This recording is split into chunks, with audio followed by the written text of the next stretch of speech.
Hello everyone and welcome back to Coffee Talk with Karen B. I am so sorry for my tardy. So sorry for my tardy. Just messaging with someone about something and just kind of awkward timing, that's all. But we're good. We're good. Happy to see everybody here. Sorry to make you all wait for so long. Jeff Russ says he's going home today. Right on. Hi, Voy. The Accidental Alchemist, good to see you. Coriolis Tony. Aisling717. I have just enough cream for one more cup of coffee. Ooh, hi Chi, good to see you. Excuse me, Billingtano. Yes, I've been having chai lattes since Quartzsite. Chai's good. Chai lattes are good. That sounds good. I wouldn't mind having that too. I could probably make myself one now with my fancy little ninja coffee maker. Hello, Jana. Jana, did you not change your username? You still have the weird generic user GG2XR8IL9V.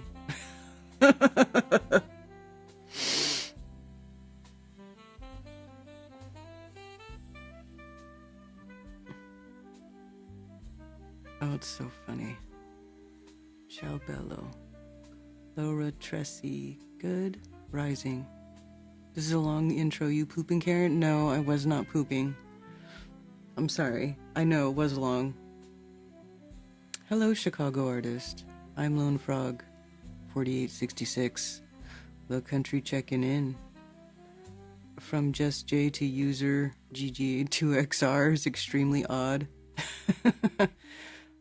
Long intro, then it gets extra jazzy when it's about go time. So many mechanics.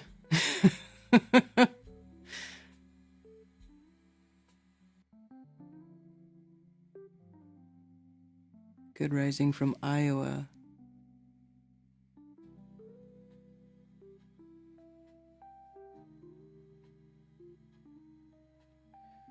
Yes, I'm sorry it took so long. Liz the Iron Maiden. Hello, Liz. I've been Ubering full time, so it's been hard to be at a desktop. Oh, gotcha. Alpine Endeavor, Dreddy's 420. Happy Moonday, Our True Realm. Hello. Corey, 84 full. I've got my flat white. Chai is the bomb. Redondo Rocket.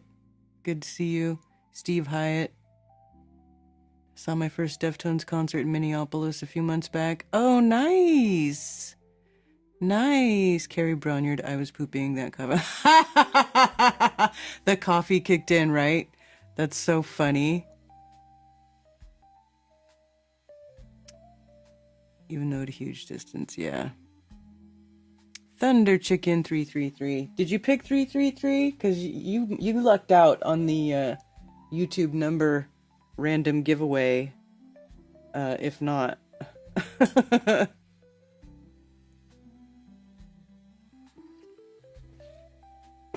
You lucked out on the giveaway.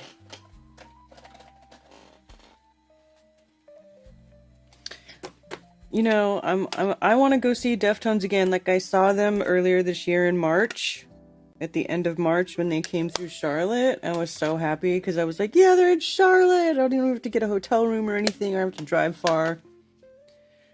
So that was cool. But man, I didn't get to see them play any of the new album because it wasn't out yet. And then they released it, what was it, like August or something? I can't remember exactly when. But they released it a few months after that. And then they started playing new songs from the album. And I was like, what's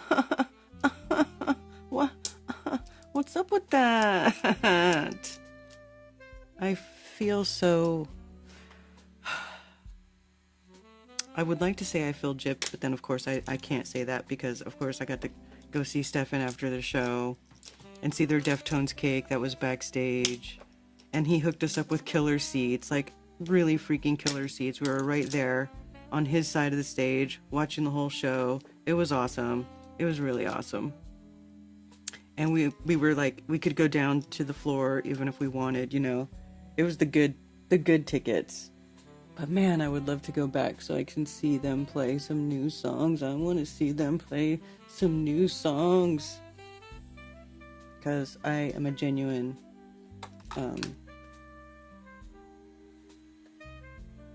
fan of the Deftones.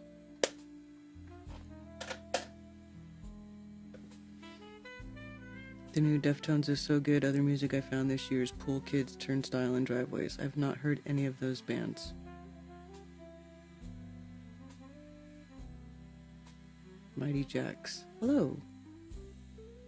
My favorite album of Deftones.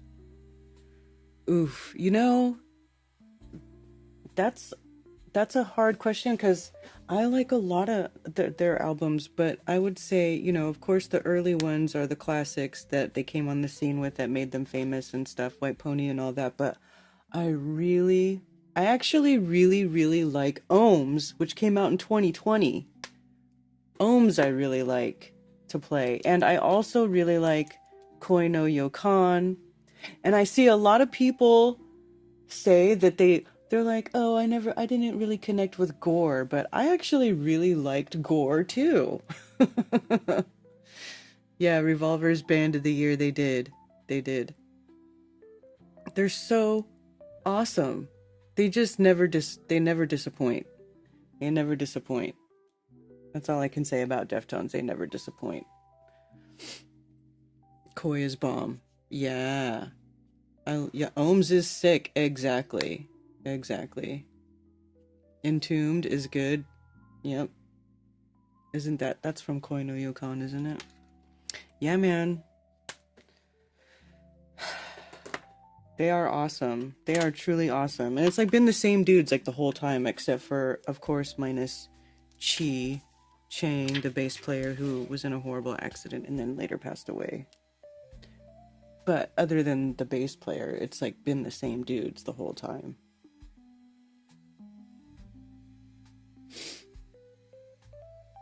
And they're just so cool. I mean, I only know Stefan. But Stefan and Chino are best friends. So if they've been best friends for so long, Chino can't be that bad of a dude either. Even though I've only met him briefly. Very briefly. Going to do some drum covers of some Deftones songs. Nice. Just give me Sinatra. Hey, you know what? I can appreciate some Frank Sinatra. I went through my like jazz phase. I actually still like jazz music. I like to put jazz music on when I'm like cooking lots of food, like as background music. I like to put on some jazz. I mean, you know, look, Coffee Talk theme song is jazz. I was big into jazz for a while, like all the instrumental stuff like John Coltrane and Miles Davis and stuff like that. Any requests for a Deftones song drum cover you would like to see? Well, the one that pops into my head that starts with like a nice little drum beat is I can't think of the name of it. I think it's from White Pony. Let's see if I can remember.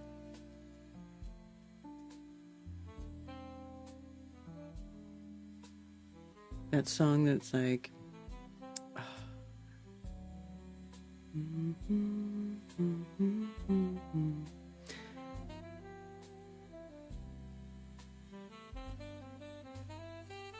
this one, RX Queen.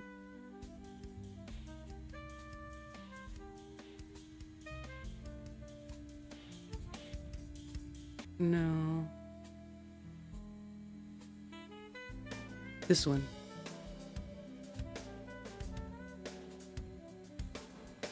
Here, start it again. That's Digital Bath.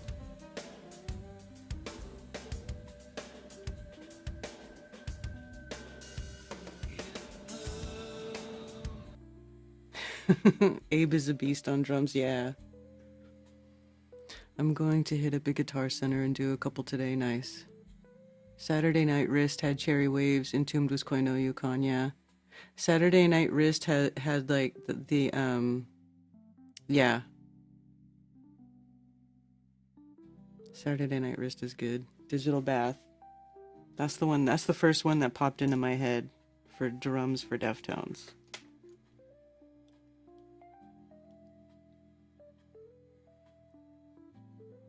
You look foreign. Yeah, Deftones is the shiznit. I want Shupernage. Hello. Diamond Eyes. Diamond Eyes, yeah, dude, I'm telling you. There is no Deftones album that I'm like, I don't want to hear that one. There isn't one. There just isn't one. You know?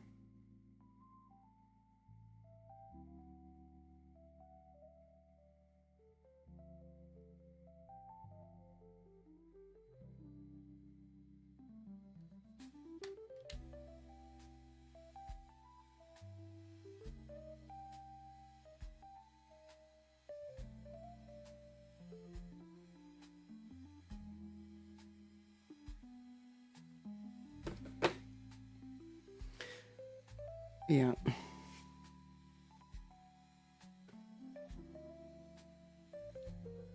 I'm really bad at remembering the names of Deftones songs because a lot of the names are just, they're weird.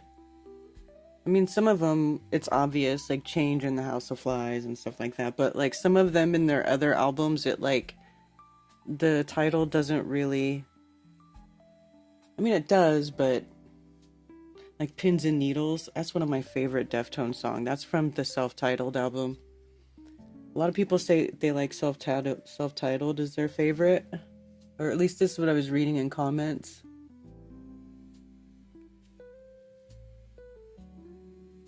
What do you think? What is your favorite Deftones album?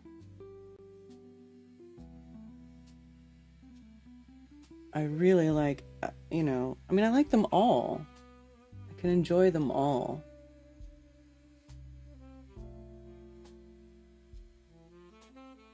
I like self-titled. That also has Bloody Cape. It's got Pins and Needles and Bloody Cape. Bloody Cape is that song that, first we are ever to fall off of the earth. I think the best playthrough cover to cover is Koi no Yokon. Not a skippable song on there. I don't skip any song except for that one where they talk about the filthy, greasy butt juice. I don't really care to hear that song. It's really the only song.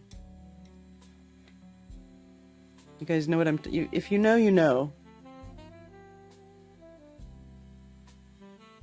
Gauze is a good song. Yes. Mm-hmm. I think I made that one a bumper on Strange World for a while. That little riff at the end. That's, that Steftone does. I mean, it's a simple riff, but it's just a nice thick sounding little prelude, I guess. But it's not a prelude, it's like the end of the song.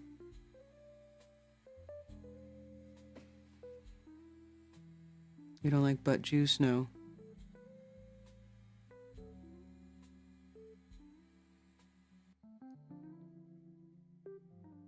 Hey, Valley Parks. Yeah, Koi no Yokon. You know what one of my favorite songs is on Koi no Yokon is Swerve City, which is the one where he talks about she plays with forces. How does the lyrics go? But it's basically talking about like telepathy, it sounds like. So let me see, where is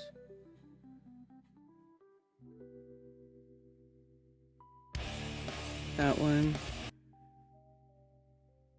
It She breaks her horses with strange distant voices that travel through the air. They travel through the air. She tames me with her voices as she plays around with her forces that travel through the air. It's like mind control or telepathy or, and then it says, she tames her horses. I mean, if you take it literally, that's like interspecies animal communication type stuff.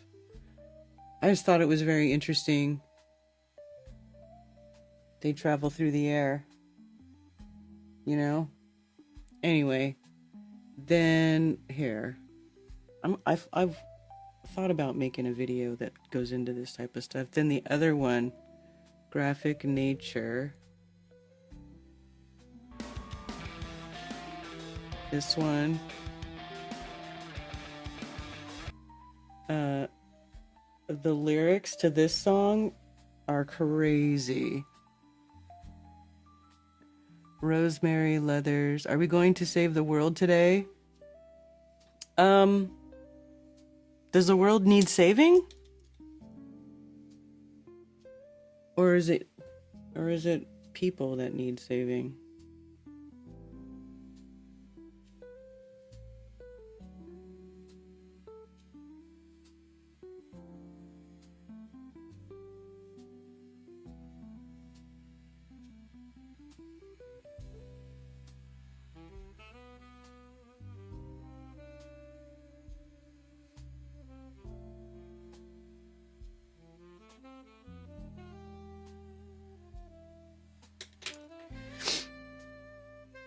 Chino has a way with words. Yeah.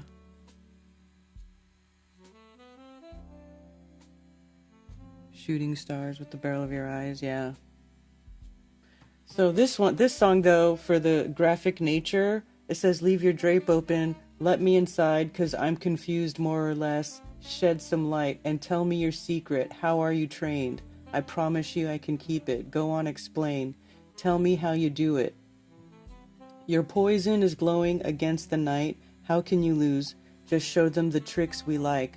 I'm aware of the demons that you've tucked away, I like to watch you release them. Go on and say, tell me how you do it, every time it takes my knees out. Every time you do it, I'm surprised. Show your strings and your wires, check the lights, provide me clues, just go ahead. It's like to me it's like, how do you keep deceiving everybody? How are you trained? Show your strings and your wires, kind of like Moon Hoax kind of hinting at, in my opinion.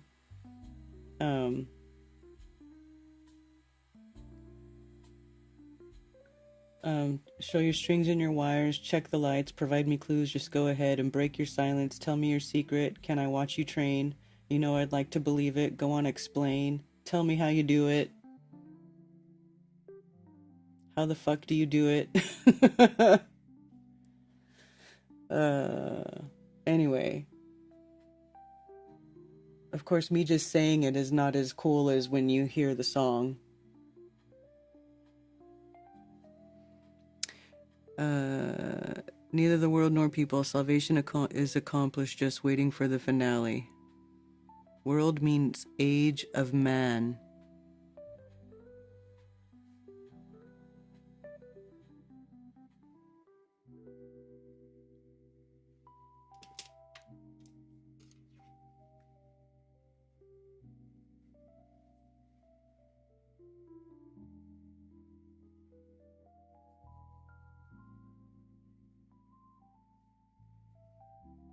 Anyway, what is that other song? Let me go back to this other album here. This one. This is the self-titled one. It's got pins and needles, or needles and pins. I love that song. But it's also got Bloody Cape.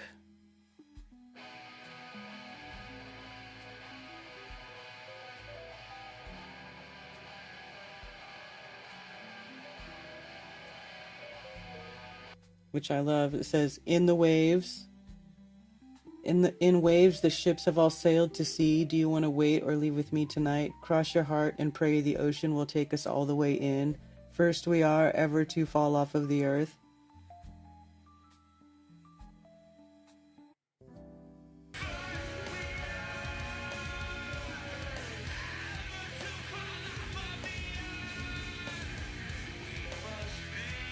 the first ones in the world to fall off of the earth. We could be, as soon as our needs are fed, you'll give in to me in a wholehearted blah blah blah. First we are ever to fall off of the earth. Then there's another one. What's the other one? Oh, it's from Saturday Night Wrist, actually. Hole in the Earth. The very first song.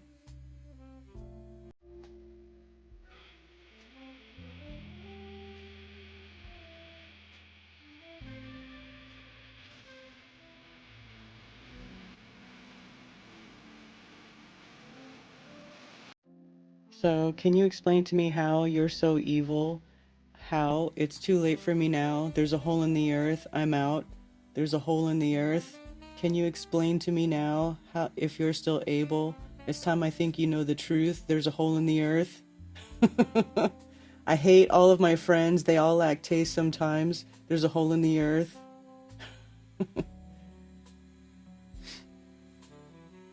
Yep. You guys had that song on Strange World. Are we in Satan's little season? Anybody heard of this? Yes.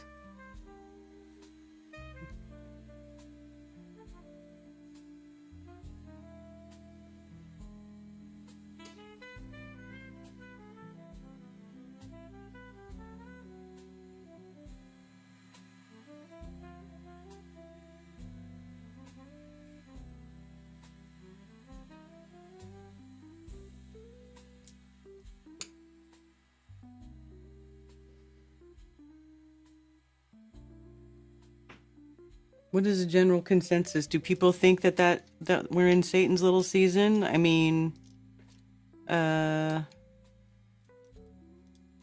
don't know the timeline. Where does that fall in the whole Book of Revelations thing? Or when is Satan's little season? What is the timeline there? Does that come after the weird stuff that happens in the Book of Revelations? Because some of that stuff hasn't happened yet, actually. If that's the case, which would make me tend to believe that we are not in Satan's little season. But I don't know. Who knows?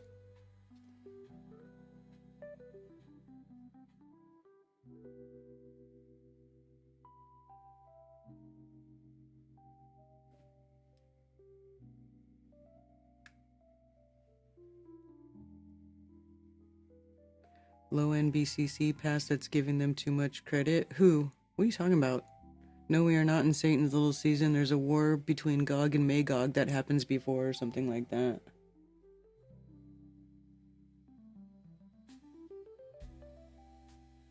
Does feel like something crazy big is gonna happen though, doesn't it? I mean, all this stuff, like, it just seems with all the stuff that's coming out. By the way, I shared in my Telegram group a video by this chick that I found on X through somebody else that I follow on X through Polly.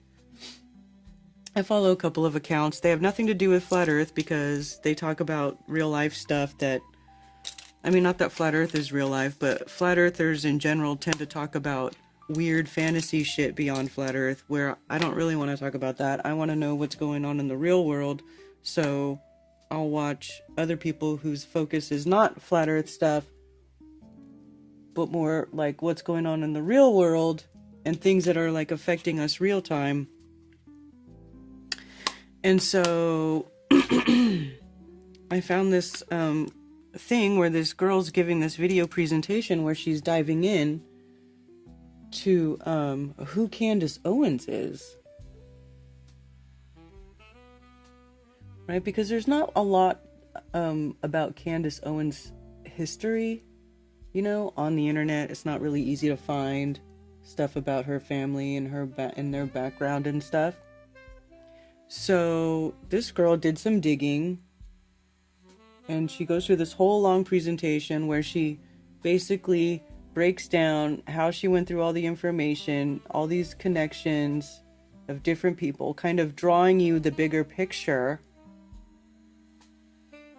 Anyway, she basically connects Candace Owens' father to Sandy Hook, which is insane. Insane.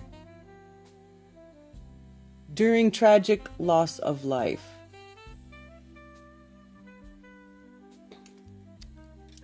So that whole thing, and then when you fast forward and you look at like the connections, like, okay, so she, in part of the video, she talks about how there's this connection between the attorney that Alex Jones used in his defense. Remember that whole BS trial with Alex Jones allegedly saying that Sandy Hook was all a hoax and blah blah blah blah blah blah blah, right? And then they put him on trial and they made a big show of it, and they're like, we're bankrupting Alex Jones, you got to pay us billions of dollars and blah blah blah. But yet here he is still with InfoWars and still running his mouth, right? Like and now he's like being the ass kisser of Trump and Elon, and like, you know, he's just become a total fucking tool, right? So the same attorney that Alex Jones used for that was also an attorney for Candace Owens' family in some lawsuit against Stanford. I don't know. You have to watch the video. When you watch it, you're like, holy crap. But it's a lot to go through. Like, it took this chick a lot of time to put this information together and to find it and put all these pieces together. And she goes and explains it. And that video is an hour long. But the end of it is that basically that Candace Owens' father was in charge of the contracts during tragic loss of life at Sandy Hook. Like the security contracts, the maintenance contracts. So, you know, that we start thinking, you know, you see a connection like that and you're like, what in the ever-loving hell is going on around here?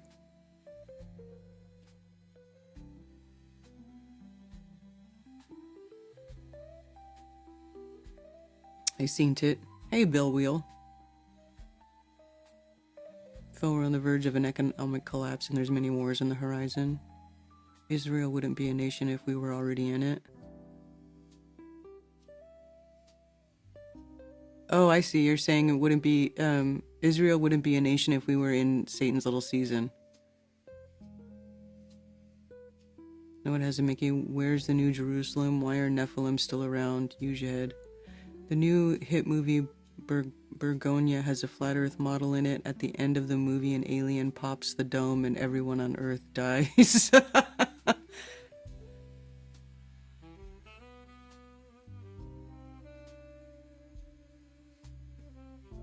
That's around the time she stepped into the spotlight when TPUSA started to, yeah. Alex Jones and the Info Whores.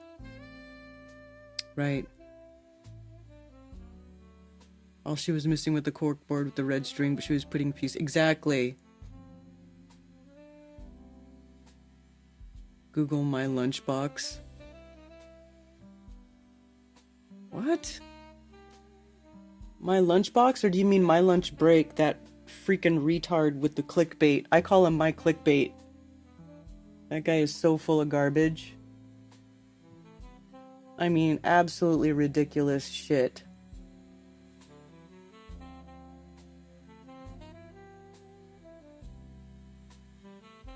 I mean, most of these alternative history, everything in history is fake, but I somehow mystically, magically know the truth channels are absolutely full of fucking shit.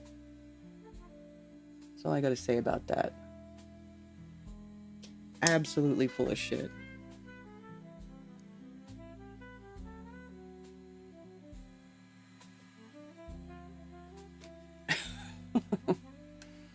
If you really want to know, my opinion,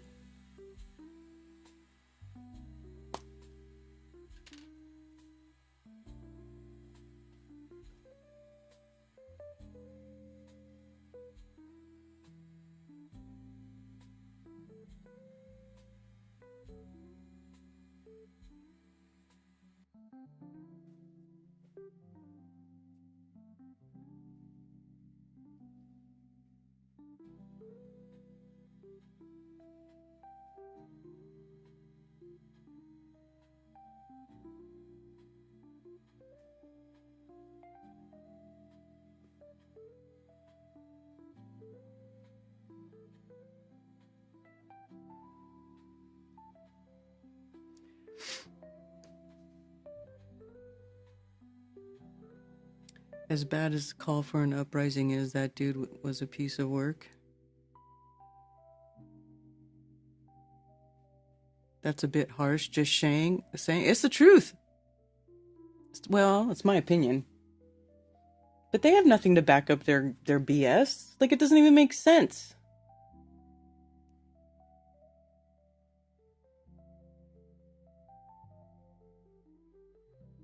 Not only that, but my lunch break is on the wellness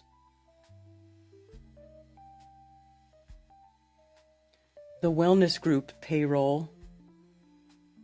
The new narrative network of confirmed shillers of drugs and alternative pharma, because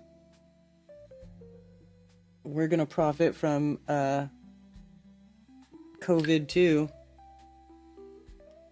And there's a whole backstory between about that too, about the wellness group and all the them and everybody that they sponsor and sponsoring the wellness group. That's a whole rabbit hole too. You guys gotta understand, these people with sponsorships can't be fucking trusted.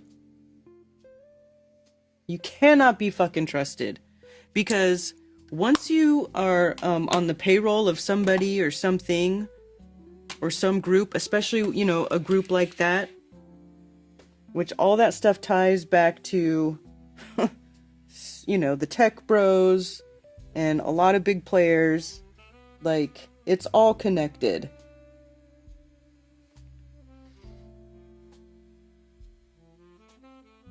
And truth is infiltrated, no doubt. Once they had Supreme Court meeting with YouTube was the start of it, yeah.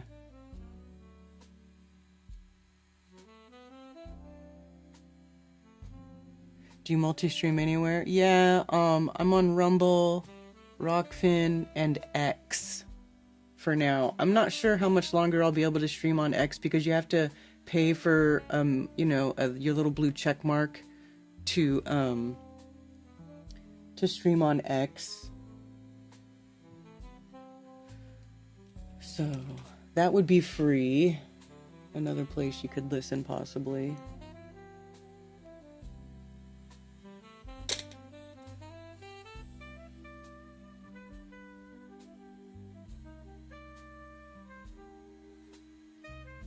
Anyway.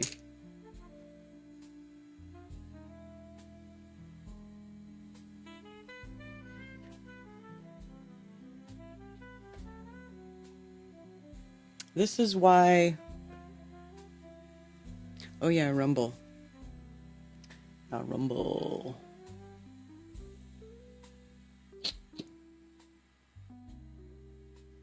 Rumble may put ads too, but it wouldn't, you know... my ads are only in the beginning of the stream, by the way. I don't run them continuously. It's like one time ad and that's it.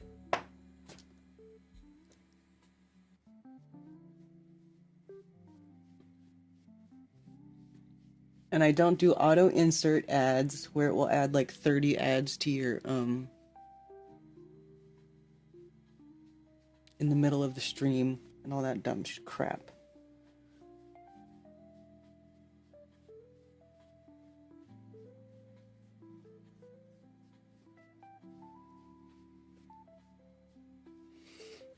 Yes, I have decided to have a source of income outside of this, because once you get monetarily dependent on this shit, then you'll say anything to keep your money flowing in. And I don't want to be monetarily motivated for anything that I say or do. I just want truth. I have a love of truth, and that's it. I want to know about reality.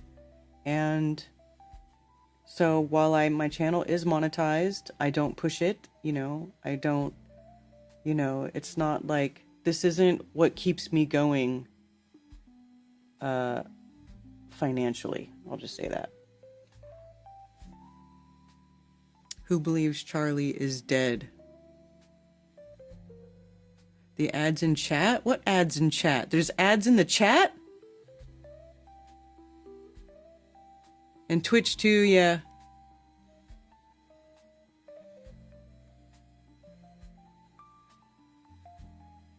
There's ads in chat? In the chat? Do I not see that? I don't see that.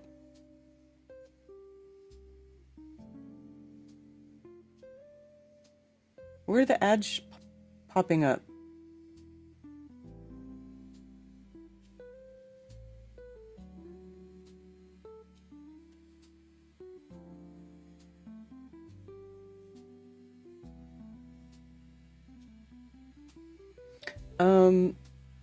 Also, if you watch from a desktop, you can use the Brave browser, and it has a ad blocker. And every once in a while, the YouTube updates and it pushes the ads through Brave, but then Brave will do an update and it'll get around it again. Never seen ads in the chat. Okay.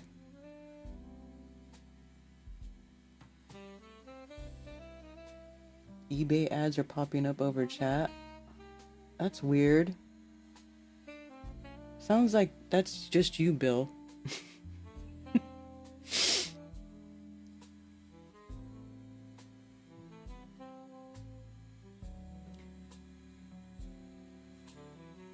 Anyway, let's see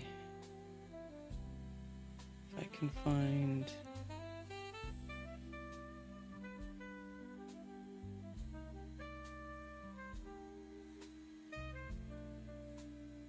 Oh, here we go. History. Yeah, from this gal. Her name's Rotting Jules, or her channel name is Rotting Jules.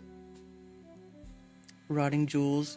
Viewer requested Make America Clear Again, the Real Candace O edition. And she's like this goth-looking chick. She's cute. I think she's cute. Her.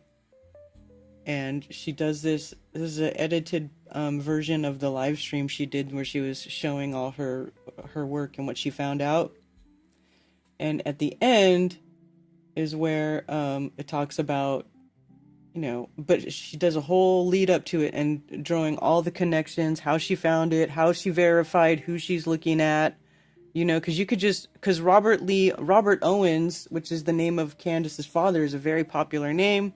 So she goes through how she verifies this information that she's getting to the right person. And what does it say? Let's see. Yeah, in charge of contracts, janitorial, snow removal, landscaping, fire alarm systems, and security during tragic loss of life at Sandy Hook. This is like one of his resumes or something. Anyway, you gotta watch it. It's very interesting. But, if you didn't think that Candace Owens wasn't controlled up before, you should know it now. It wasn't really a question before. But when you see stuff like this, you're like, damn, how back far do these connections go? Like, how many people are in the background of these faces that we see in media every day? Like,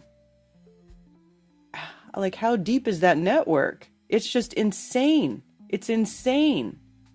Anyway, here, I'll put a link to it in the chat if anybody cares to go through and watch it. If you're into that sort of thing. Have you seen the French guy that sings to the zoo animals? I have not. Her husband is a... Yeah, well, I don't know about all that. But there's just... Yeah, weird stuff going on. And it goes very, very, very, very high up. It's crazy how from high up the little tentacles go all the way down to like us. Insane in the membrane, yeah. Multimillionaire influencer, money, right? Right, but here's the thing, like, okay, so why, I even have an interest in that mainly is because Candace sent her producer to Antarctica with the flat earthers, right? And then allegedly was supposed to let, have them come on her show and discuss it and blah, blah, blah. Well, that never happened. And she just went off into like crazy la la land with everything else that she was talking about with like Macron's wife and whatever, being a dude, like anybody really gives a crap. We all know that these people are into some weird kinky crap, right? Like we know this. I'm gonna put my hair up because it's bothering me. We know this is a thing. So why focus on that? Why even? Oh, and then this whole turning it into a whole drama thing with they already paid for my assassination. I'm gonna be assassinated like Charlie Kirk. Like, how is that not just a big distraction from like what's been going on ever since Charlie Kirk was assassinated? And I don't really care if you believe he's dead or not. For all intents and purposes, they deaded that guy in front of everybody, and they took over his TPUSA thing. Candace has strong ties to TPUSA. Charlie Kirk's wife has these crazy ties to like child trafficking allegedly in other countries, including Romania. Like, it's just, once you start going down the rabbit hole and look at the connections of all these people who are involved on the world stage, it's wild. It's wild. And anyway, it can be a real mind F. Let's just say that. Hard to keep straight, which is like probably part of why they do it. All the deception Satan season.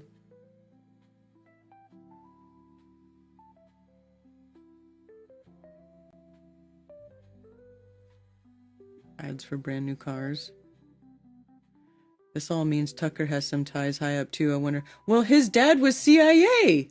Wasn't he talking about, like, I'm pretty sure that everybody has, it's pretty common knowledge that Tucker's father was CIA, and that Tucker, like, denied that his dad was CIA, and that he didn't even, or that he didn't even know it. Meanwhile, there's, like, old footage of him going on and talking about going with his dad to somewhere in South America that was like Venezuela or something, when there was like a bunch of stuff going down there, or Nicaragua, one of those countries, back in like the 80s when there was some heavy S going down there in those South American countries with all the drugs and stuff. And of course the CIA smuggling drugs into the United States and putting crack cocaine in all of the ghettos, etc., etc., etc.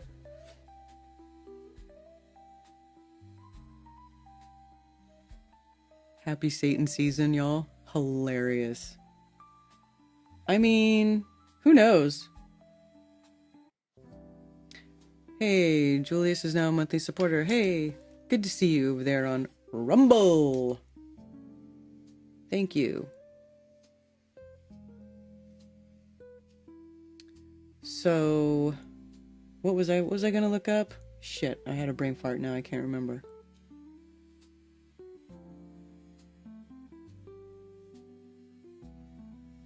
Cloud is listening to me, I keep getting ads for Pebble ice machines. Oh, that's funny.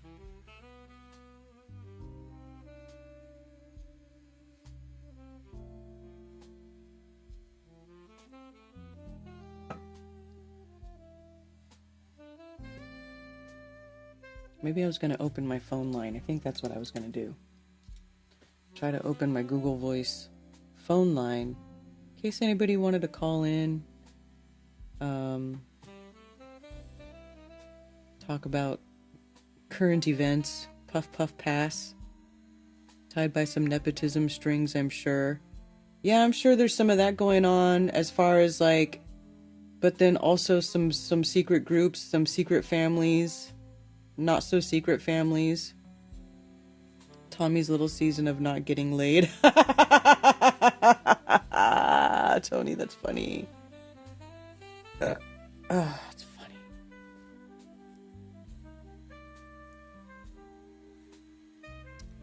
funny. Another video that I watched recently, which is a little bit different. It's on that like history side, since there's a person here who likes those bullshit history channels. No offense, it's all good. You like whatever you want to like. What was I watching? What's his name? Static in the Attic. Here we go. Found an old school documentary. These are what made YouTube, and he's talking about how there's what's up, everybody. Okay, now first of all, Static in the Attic hates flat Earth, but there's a lot of people in his comment section who are flat earthers, who do question the official story about history, but they're also not into the let's look at a bunch of old pictures or a bunch of AI pictures and make up stories about what happened and everything is Tartarian. You know, that sort of like a retard version of alternative history.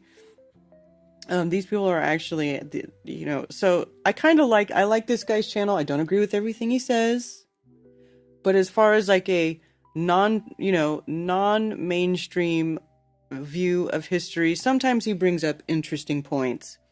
But in this one, he's talking about how, the Vatican secret societies and the Jesuits and the New World Order and like why the Protestants came to America and blah, blah, blah. And like a little bit of subject matter that typically tends to get forgotten here. And you have to remember too, like, especially with people like Candace Owens, doesn't she push actual like old school Catholicism a lot? Like, everybody, talking about returning to the church and blah, blah, blah, which is, that's sussy in and of itself. But, he basically, I didn't know this was a thing, but he talks about, something called Brandolini's Law. Let me see if I can find it. Around or paying attention to the previous decade of truth on here. And now they're the ones doing the most to hide the actual truth from the next generation. And all I can do is refer to Brandolini's Law. The amount of time and energy needed to refute bullshit is orders of magnitude larger than the time it takes to produce bullshit. Exactly. And it takes zero knowledge Tartaria. or actual research to come on here and just say, oh, it's all fake. So we're just going to look at pictures. It's sad. We lost a lot here. Every video on here for the last decade was showing what happened over the last 500 years. So he's talking about how there's a bunch of old videos, like early YouTube documentaries and stuff, which is true. I know exactly what he's talking about, that, have been scrubbed or they get re-uploaded and then they get buried by algorithms. It's like, once they figured out how to bury people with algorithms, it's like they don't even have to ban channels anymore. They just bury your shit so far deep into the search or make it not come up in search that it can't be found. So there's that. If you like Static in the Attic or you like some of this history stuff, if you're into history stuff, maybe check out Static in the Attic, because I feel like he does a better job of kind of giving the conspiratorial dive into history stuff than other people, but that's just my opinion. Saw that video from Static and he has a point. I remember the web in the early 2000s was much different. Yeah.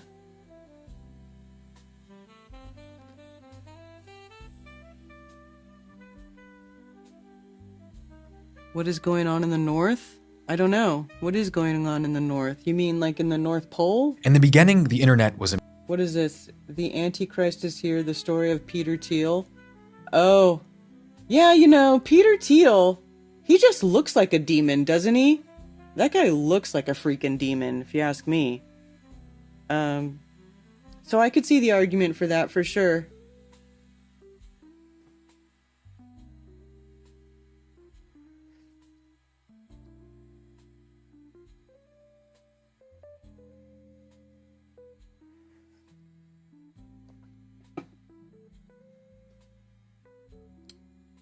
Yeah, apparent that's what I thought is that he is.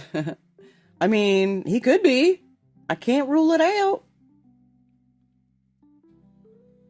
You know, a lot of people think Trump is, but maybe Trump is just the cover for the real Antichrist that is Peter Thiel. I mean, Trump's basically given that guy the backdoor keys to like every American's information and digital footprint to make a massive database. I mean, that's where that whole Palantir thing comes in, right? He bankrolled Trump and made JD Vance. Yes, exactly. Yeah, I know. See, this is where like some of those connections are important to know about. It's important to know that all these people are really connected in the background, and there's like a big orchestrated takeover or orchestrated collapse of this country as we know it. Like seriously, I really kind of think that's happening, and it's kind of a Debbie Downer sort of black-pilled way to think. But I think that, you know, most of us will, you know, people will live through it. It's just what's going to come out on the other side. And if something like that is going on, then it's better to know about it than to not know about it, because maybe there are little things that we can do to sort of make it so they can't, you know, achieve their final goal. It's better to know than to not know. I don't want to say it like it's, you know, some sort of like all hope is lost. There's nothing you can do. They're taking over everything, blah, blah, blah. Like they're serious shit trying. And that's kind of why I bring up some of this stuff. Like, you know,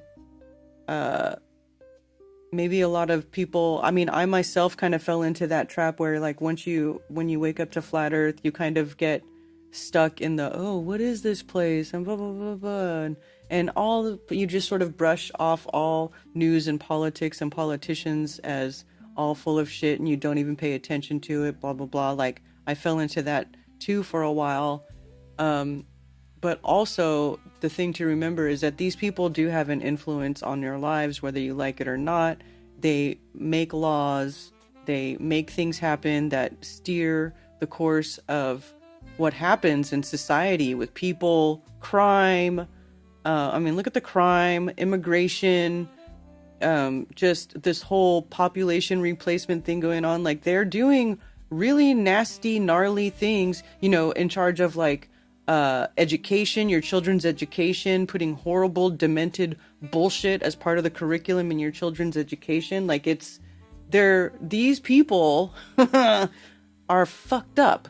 You know, it's like, it's weird because, you know, there's so much power and money that comes with, that you get access to when you become part of the government. And that's what these people are, that's the type of people that want those things, are attracted to government, not people who actually, not so many people, you know, that are actually more interested in like the good betterment of society or protecting the citizens of this country, or, you know, fixing the infrastructure or building the economy, promoting people, you know, enabling people to run businesses and, you know, that sort of thing, like true growth of like what a society should have. It's like they're just not interested in that at all. They're just interested in doing the bidding of these lobbyists and lining their pockets and making backdoor deals and money laundering.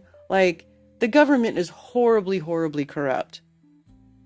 So it is good to be aware of these things, you know, because then as you go on in your day-to-day life, it kind of affects how you're making decisions about yourself and how you want to live your life. You know what I'm saying? So maybe sometimes, you know, it is good to look and see where the connections are, who is being in charge of what, you know, who's behind what company that's getting access to this information. Why do these companies have your information? You know, that sort of thing. Like, we live in a crazy, like, the age of information is correct. It's like all, you know, instantaneous. It's everywhere. It's easily stolen. It's easily hacked. So, you know, people really need to watch their ass these days.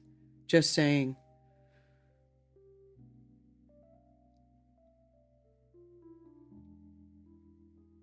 Israel has the keys too. Well, that's part of Palantir. That's part of it. Exactly. Hello, Angela Baby Carson, J Craft. Good to see you. Clinton didn't inhale and Trump didn't swallow.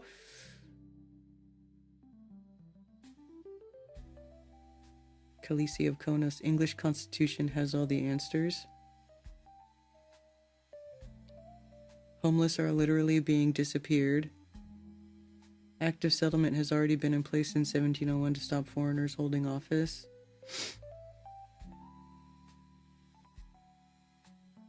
That's why there's lobbyists like AIPAC to come do the bidding of foreign entities and influence our government. And I don't know why that is allowed to happen at all. It's insanity.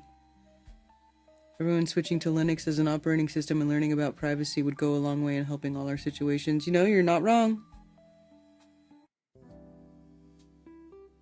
Black bagged and forced into SUVs in Austin and Houston. They were all rounded up and put on a ship to who knows where. Backdoor deals are gay. Yeah, but they exist.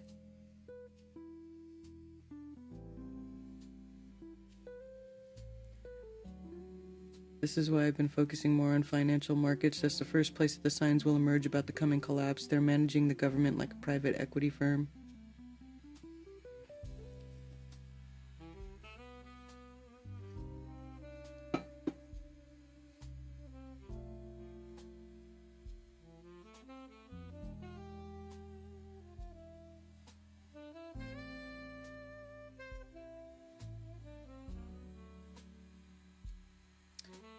Yeah, and then meanwhile, we're just randomly bombing boats in the ocean without any proof about who these people are.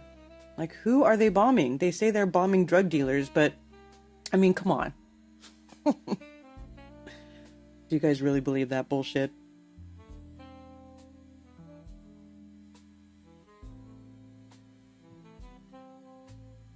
Many fighting climate change worry they are losing the information war. Oh, God.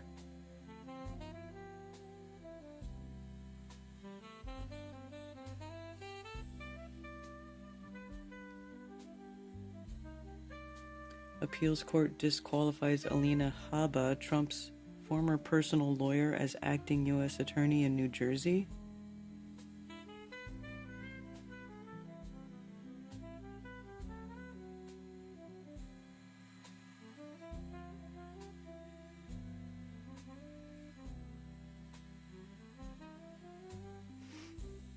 Australia charges 4 men over satanic child sex abuse material.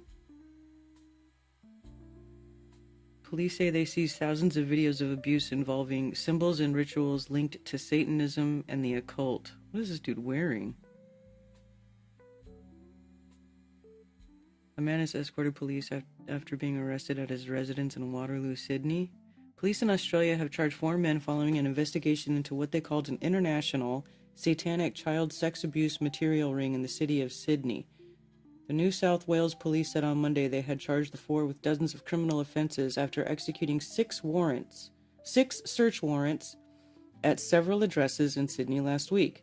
The men, aged 26, 39, 42, and 46, were arrested on Thursday. The operation came after an investigative team codenamed Strike Force Constantine uncovered a pedophile network based in Sydney that distributed abuse material involving ritualistic or satanic themes, the NSW police said. The network circulated the material through a website administered internationally. Footage released by police shows officers in tactical gear breaking down the door of an apartment unit and taking one of the suspects into custody in handcuffs. Police said the 26-year-old man played a leading role in the group.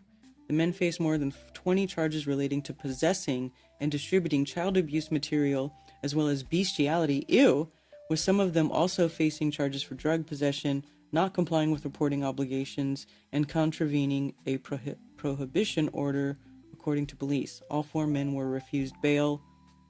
Police said they had not verified where the abuse material was produced, nor identified any of the children who were abused. Due to the nature of the material that they were sharing and the conversations that we became aware of, we were concerned about any children that these people might come into contact with as a result of that. Superintendent Jane Doherty, commander of the Sex Crimes Squad, told a news conference. Doherty said the officers had seized thousands of videos depicting the abuse of children aged 12 and below, including babies. Oh my God! What the fuck is wrong with people? That is the type of stuff that makes me think, boy, if there's any truth to with the Bible at all, the land is getting ready to spit out some MFers. You know what I'm saying? The land is getting ready to spit your ass out.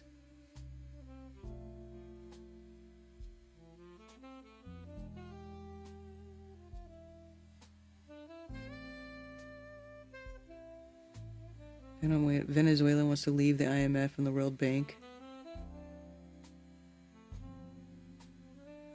Even my friends who are stuck in the cult of society think global warming is BS. Yeah, it totally is.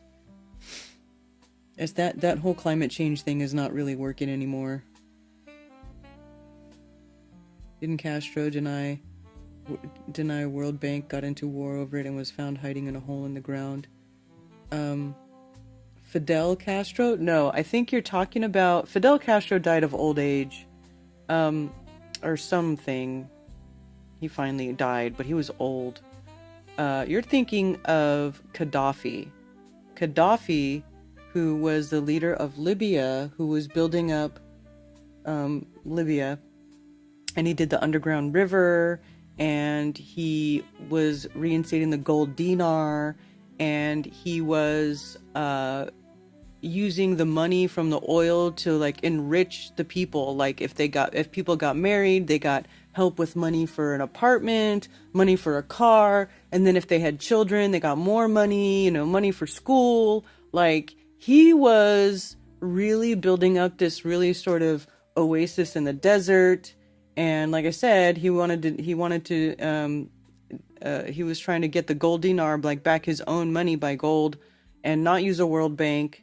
And there's a lot of speeches of him from the United Nations where he's basically, talking about this stuff. Yeah.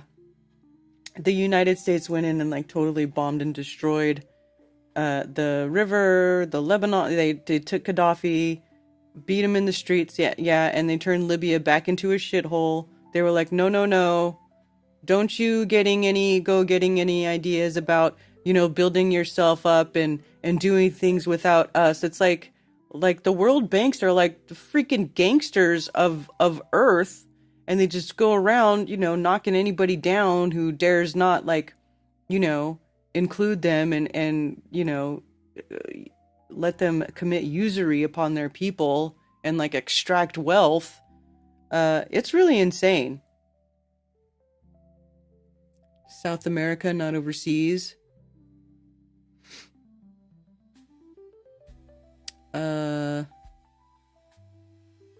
Not Castro, though. It wasn't Castro. Saddam Hussein, yeah. He was but that was Iraq. Saddam Hussein was Iraq. And then Gaddafi in Libya. Then Hillary came on the scene. Yeah.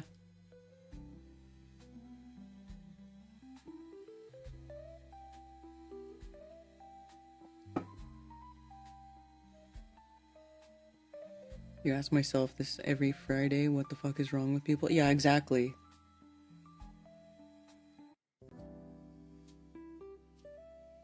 Is it better to own property or have that money in the bank? Well, I think owning property is a good thing to do. Libya has open air slave trades now after toppling Gaddafi. Oh my gosh. Yeah, dude, they knocked them right back into the last century. Those people had a good life going.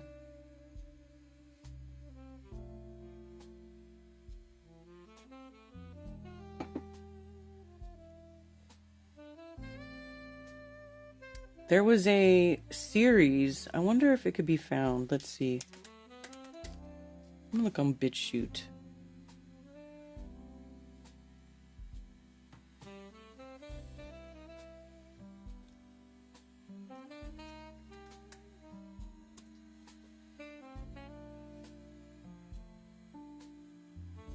Why they killed Gaddafi. That's it, too?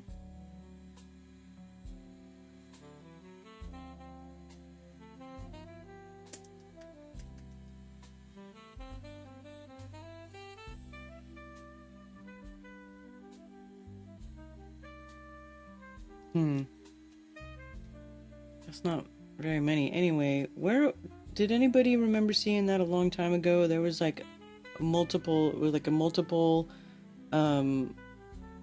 piece series about Gaddafi, and it had like all these old interviews, like interviews of people from Libya, and they were talking about how much they love Gaddafi, and there was all this video of Gaddafi riding around, sticking out of a top of a limo. And everybody's like, yeah, Gaddafi, because they all loved him because he was making their country great. He was letting them build their own wealth. Like he was doing what you're supposed to do if you really want to enrich people, right?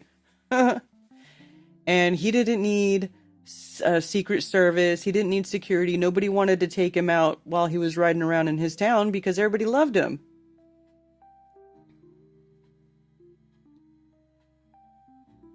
NDG? Science doesn't really care if you believe it or not. It's always right. And I'm always right. Oh my God. Science doesn't really... Ew. 3 houses and no mortgage. Well, I know what you mean when you say nobody really owns anything, because you have to pay your property taxes, and if you don't pay your taxes, they can just come take your house even though it's all paid for.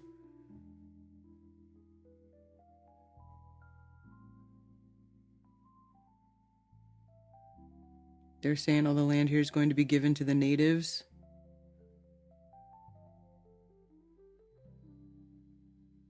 Mainstream media hypnotized everyone, yeah. Thinking of selling our townhouses and keeping the money in the bank. Well, don't you rent them out? And doesn't that put money in your bank account?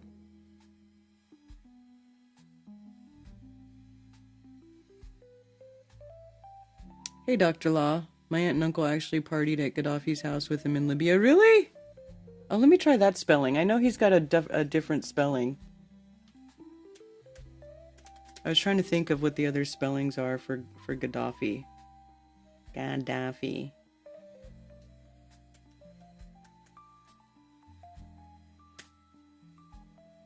How do you really spell that dude's name? I mean, who knows? Not in American letters.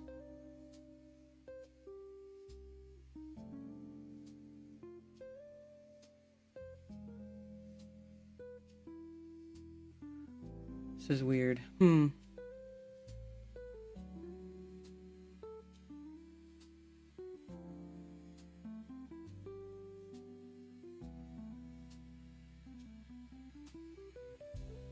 All content. Oh God.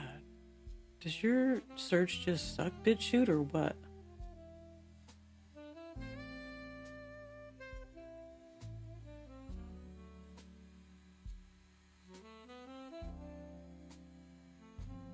Works out if it's in the bank, you make more on interest than you do on rent.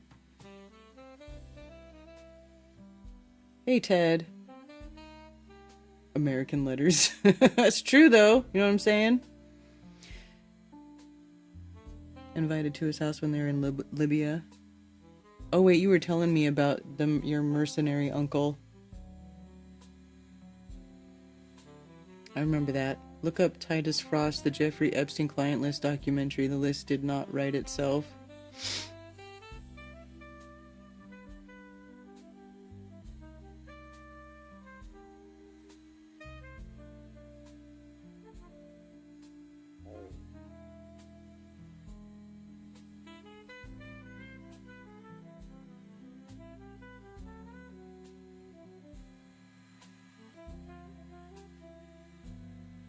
Why Greece is now the world's best place to retire, huh? Look at that. Ooh, so pretty. Greece is beautiful. I would retire in Greece. Thank you for calling Coffee Talk. You're on with Karen B. Hey, Karen, how are you? Good. How are you? Happy Thanksgiving, belated. Oh, thank you. Happy Thanksgiving. Oh, thank you. Um, Couple things. The guy about buying assets, buying homes. Mm-hmm. I've always heard is buy homes and property and assets and never sell them. Pass them along to your children, because then every time you sell, you have to pay taxes, and they usually always appreciate. So that's not. I'm not a financial advisor. It just makes sense. Yeah. Buy assets and never sell. Well, unless you're going to upgrade, because a lot of people will do, they'll like, you could buy a house and then it increases in value and then you sell it and you can upgrade to a bigger house if you want a bigger house, that sort of thing. But I would But agree to keep. well, I think the thought is to keep it and rent it. Like never sell it. Still move on, upgrade, but keep the asset. Oh, yeah. And then you starve the government of taxes too. But anyway, that's not what I called for.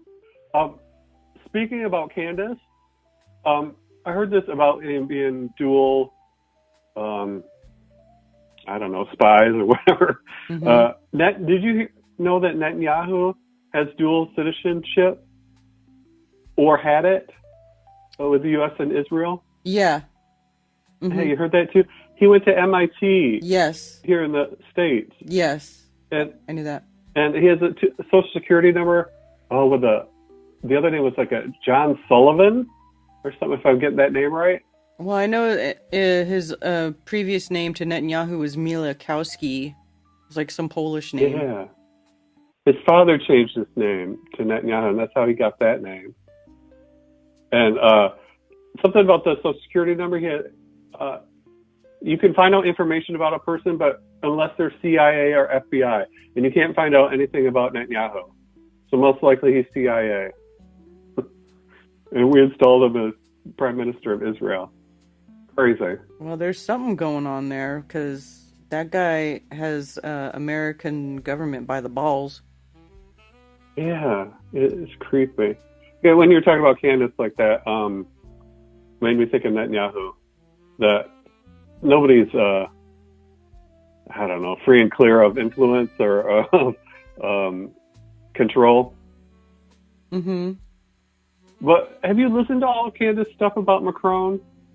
Because I think you kind of just missed that a little bit too easily. She's done a lot of good work. Well, about the whole, no. Well, I know that she's not even the one who initiated the investigation. It's these other two women journalists from France who were doing it, and she basically picked it up because they were they went through a lawsuit or whatever, and the lawsuit got dismissed. Like, I know the whole story, and I'm not saying, and I'm not saying that Macron's wife, that whole thing isn't true.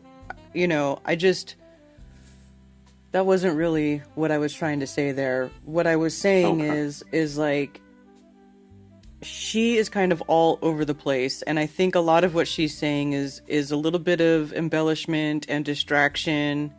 And once you look in and you know her background, like, people who are on YouTube with, 100,000 people in their live chat, like those people are being pushed by the algorithm. They're not being buried by the algorithm, and they're being pushed by the algorithm because that is an approved message.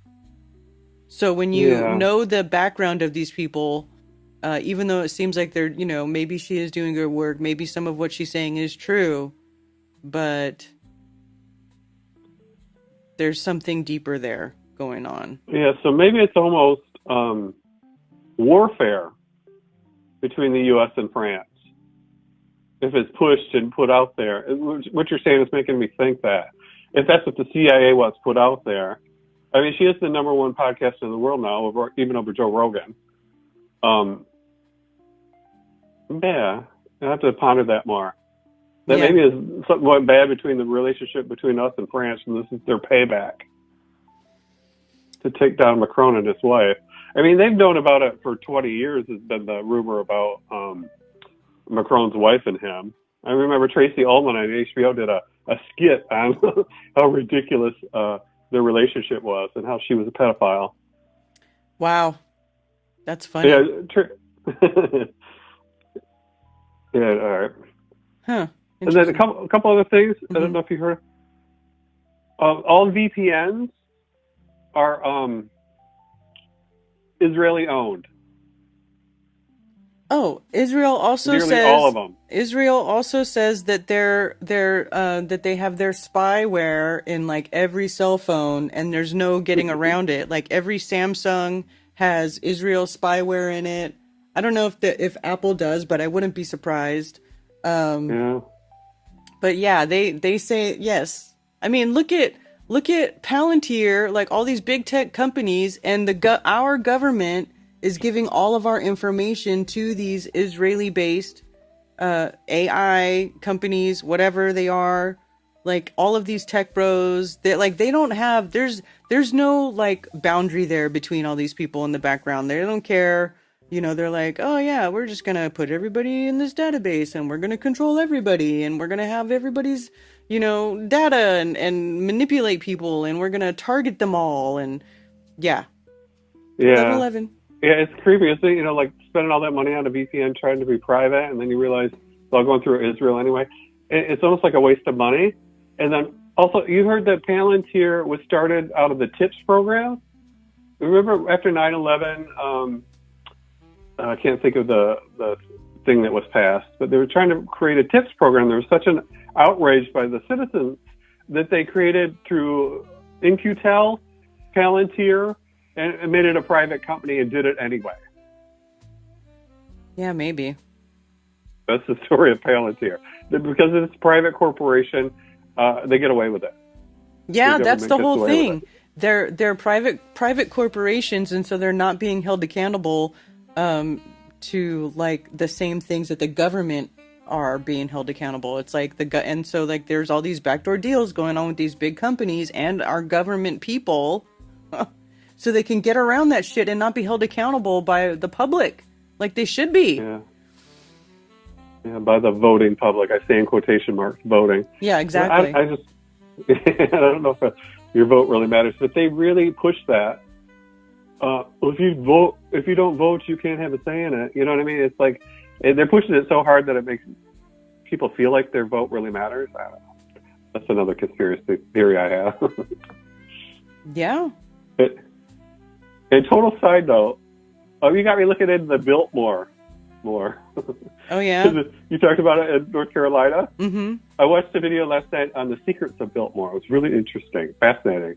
Yeah. All the stuff they were into. I mean, they had shooting ranges in the basement and speakeasies, and he had a full chemistry laboratory in the one part basement of the Biltmore. Dude, that place is huge. They have a bowling alley down there.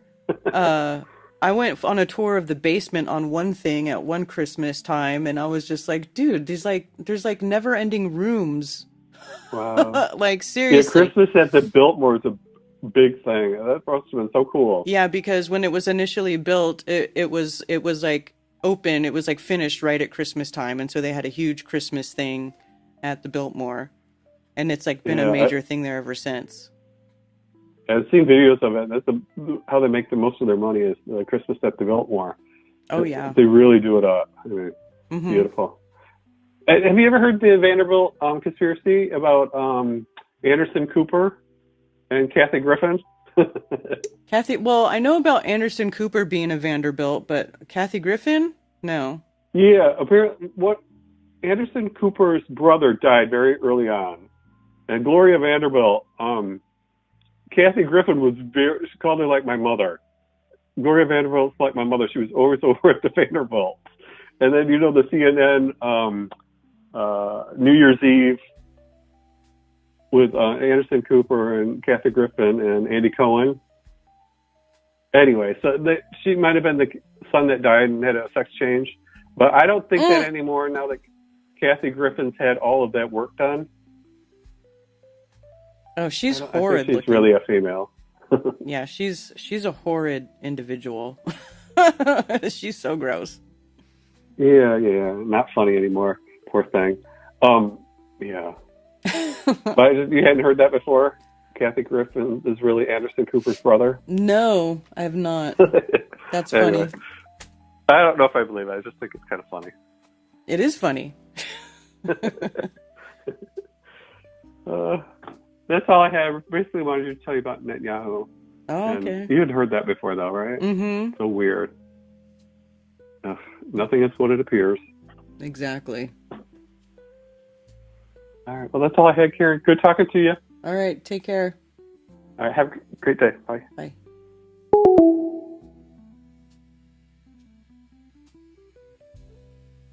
Kathy and Andy Dick are the same person. Anymore? Was she ever funny? No. Chemistry is everything, yeah.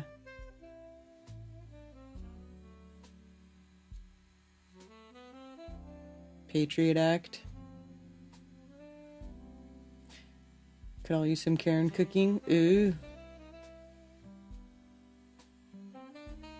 Yeah, if you were holding a cell phone, you were holding a piece of Israel, according to Bibi. Now, that could just be some bullshit, but it could also be true. Because look at the role Israel played in the jibbity jab. There's a Biltmore area in Arizona, east side of Phoenix, fancy neighborhood. Really? Yeah, okay, so the original Biltmore estate, where they built the Biltmore house, was like hundreds and hundreds and hundreds, maybe thousands of acres. It was a huge piece of land up there in Asheville. And they built a railroad to, you know, basically start building that house, and it basically built like a little town that, so, you know, that was supporting the building of the Biltmore estate. And well, once it, you know, they didn't live in it for very long. So it was like completed in 1895, but by the 60s, it was like, you know, that whole thing was done, you know, it was falling in disrepair. All the, you know, everything was like, they couldn't afford to keep it up with it. And the family that took it over was the Cecil family. Like through marriage, like somebody named Cecil married one of the females of Biltmore, so the last name became Cecil, not Vanderbilt. So the family that runs it is actually called the Cecil family, excuse me. And they opened it to the public to start bringing in revenue so that they could preserve it and keep the house, you know, keep the history of it and stuff alive. So it's basically run by this family that are the descendants of the Biltmores. And yeah, like I said, you can go on tours there where you can see the parts of Biltmore that they're not renovated. They're, you know, in complete disrepair. It looks like it hasn't been touched in over 100 years, some of those rooms. It's very interesting. Brisket? Ooh, yeah, brisket. Cooking with Karen. Nobody over on Rumble chat. I know, everybody always wants to chat in YouTube. I'm sorry that nobody does that. December 9th, driveways. The pool kids. Huh. Beth's indie rock group from New Zealand.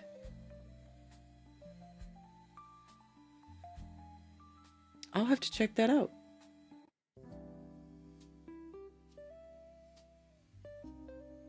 Exploding pagers, right?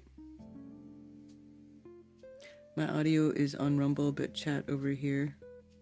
Brisket.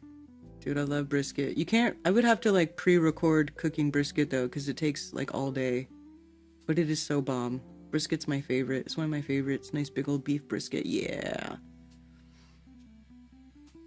Rocket mass heater on your channel.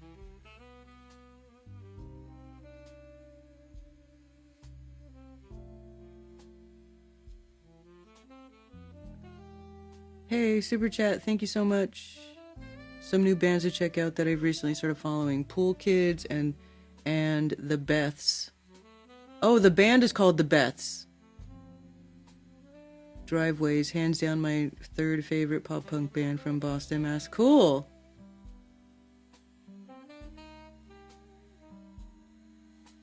Why can't I like this comment? Won't let me like it. There we go. I'm allowed to heart it.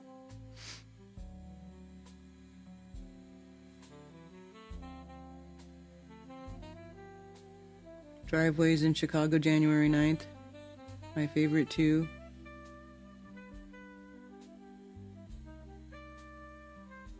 Brisket, hell yes. Dude, that's what I'm saying. I love, like, when I'm planning a big party, it's like my thing. I have to go get as giant of a brisket as I can get my hands on that will fit in my pan. And I make a giant brisket. Oh, it's my favorite. It's my favorite. Like, there's nothing better. That, and then, like, a nice potato salad. No bacon. No bacon. I love it. I love it. Mac and cheese. Butternut squash mac and cheese. Oh, I'm making myself hungry now. Brisket-a-thon.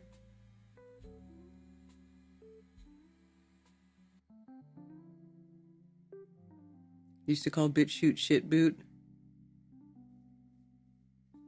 Dude, brisket is the bomb. Beef brisket, though, not pork.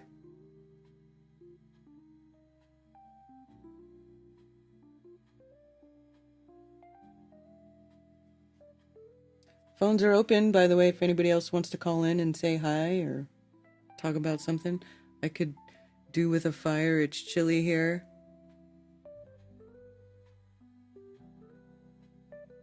A Weber pellet smoker grill. My mom got me this little acorn. It's like a little version of a big green egg.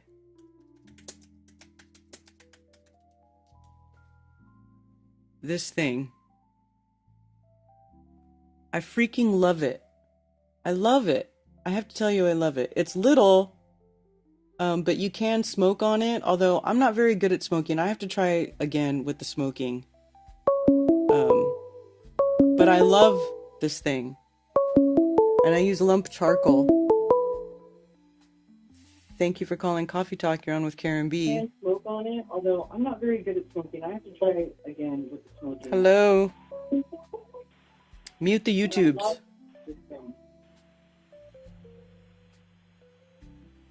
Hello. Hello? Hello. Hello, hello. Sorry, hey Karen, it's Joe. Hey. Or Julius. Hey, what's up? Sorry, sorry, I gotta switch over my headset real quick.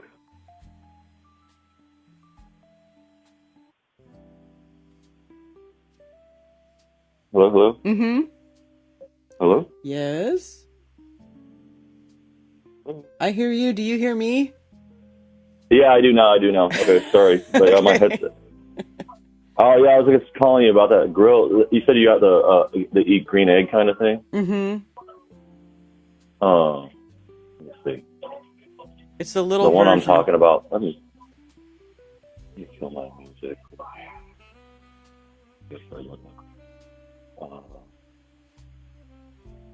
Sorry, gosh, I'm just looking up. It's like a 600 something. A Weber. It's called the Weber Shearwood 600. That's the one I'm just trying to look for. I'm trying to find a deal on it, but it's not on sale. I can put a link in the chat 1 second. And then there's something else I was going to bring up too. I don't remember. Unrelated, but about something else. Oh yeah, just like the I haven't been following anybody. Like, okay, so like I haven't followed Mark. I haven't followed. I don't follow anybody. Like I haven't for the last 6 months. I occasionally I'll try and listen to you, but it's hard for me because like YouTube. Is there a way? Can I do Rumble or like YouTube? Like, is there a way to listen to YouTube? You know how you have to have your screen on. Is there a way to listen to YouTube like with YouTube Pro, like without having your screen on, or does Rumble have that feature or any of those, like Rumble or Rockfin? Because I subbed Rockfin. I did a subscription to Rockfin so I can get access to all the content on Rockfin, but I just didn't know if there a way to listen to your show like without having the screen on, like, you know what I mean? Well, on So, YouTube, like because I drive Uber all day, like usually 8 to 10 hours a day, and I just listen to stuff on audio, and if I can. The only other thing I think to do is like use my second phone that's old and then just hotspot it to my current phone and then just have a separate holder and just put your show up on a separate device. That's the only thing I can think of to do. yeah, I'm not sure You know what I'm if like YouTube on my phone I can do it, but it has a little Well, on my iPhone, I can do it. You can like minimize it where the video will just be a little window, and then you can like shove it off to the side, and it'll keep playing. Yeah, I can do that, but can you do it so the little window's not there? Like, can you make it just so it's in the background? Like, you know, that's what I'm trying to do. Like, I don't, because I'm driving people around, and so I'm trying not to like, oh, he's watching a video, he's driving. Well, if when it makes it a little video window, and you take that window and then swipe it to the side, sometimes it'll keep playing, and the video won't be there. But it'll still play? Yeah, but I don't know. You're gonna have to try. I don't know. Here, I'm trying it right now. I've got you on. Technical support with Karen B. I did that for 11 years. I had to quit. Well, I got fired, but so I was kind of gone for a while. I got in a lot of trouble and then got out of trouble and just trying to get things back on track. So. Oh, okay. Why is it not working? Okay.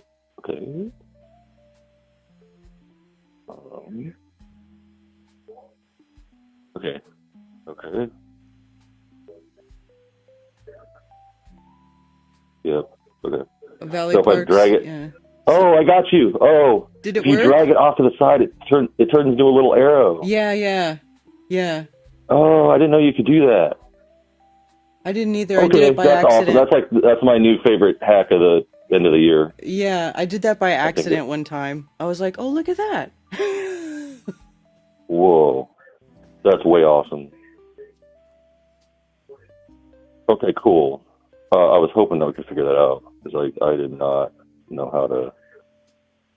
So I'm revamping my YouTube channel. I'm gonna start doing a lot. I have some old drum covers up there from like 15 years ago, but I've been starting to play with an electric kit just because I don't have a really good place to play with an acoustic kit right now. So I was thinking about doing an electric like rolling kit with but then I was going to use analog cymbals with it instead of the digital. I'll use the digital for practice, but for live, I'm going to use probably a digital kit with actual cymbals. Cool. Because I like the way they sound. They sound better. I just feel like you have more control over the sounds and stuff that come from the cymbals if you use the acoustic. Yeah. The digital drums are pre-recorded actual drum kits, so it's actual. The sound is good for the toms and the bass, but in the snare, it's all pre-recorded from acoustic, so it's actual drum sound. So I just want to have real cymbals. Even though the cymbals are recorded as well, it's just you don't have as much control with a digital cymbal as you do with. Yeah, exactly. Because when you have a real cymbal, I know they do. I used to be married to a drummer, so I know there's like all different types. There's all different types of ways you can play with. You can hit a cymbal. I've been playing since 5th grade. Yeah. About 5th grade. Yeah. When I started. My first husband played drums. Travis Barker is God. I need a T-shirt that says Travis Barker is God, but I don't know. I love it. I think he's great. I think he's great. He's quiet. He doesn't say much. He just plays, you know? Yeah. That's how I am kind of usually. Unless you get me talking, then I'll talk forever. You know? Yeah, so I've been working on the garage, and I spent like 20 hours the last 3 days, like cleaning and pitching and purging and getting stuff ready to donate to Goodwill. And I'm planning to move to Denver as soon as I can sublease my place, probably after the 1st of January. Well, sorry, towards the end of January, beginning of February, I'm going to be moving to Denver. Oh, cool. Right on.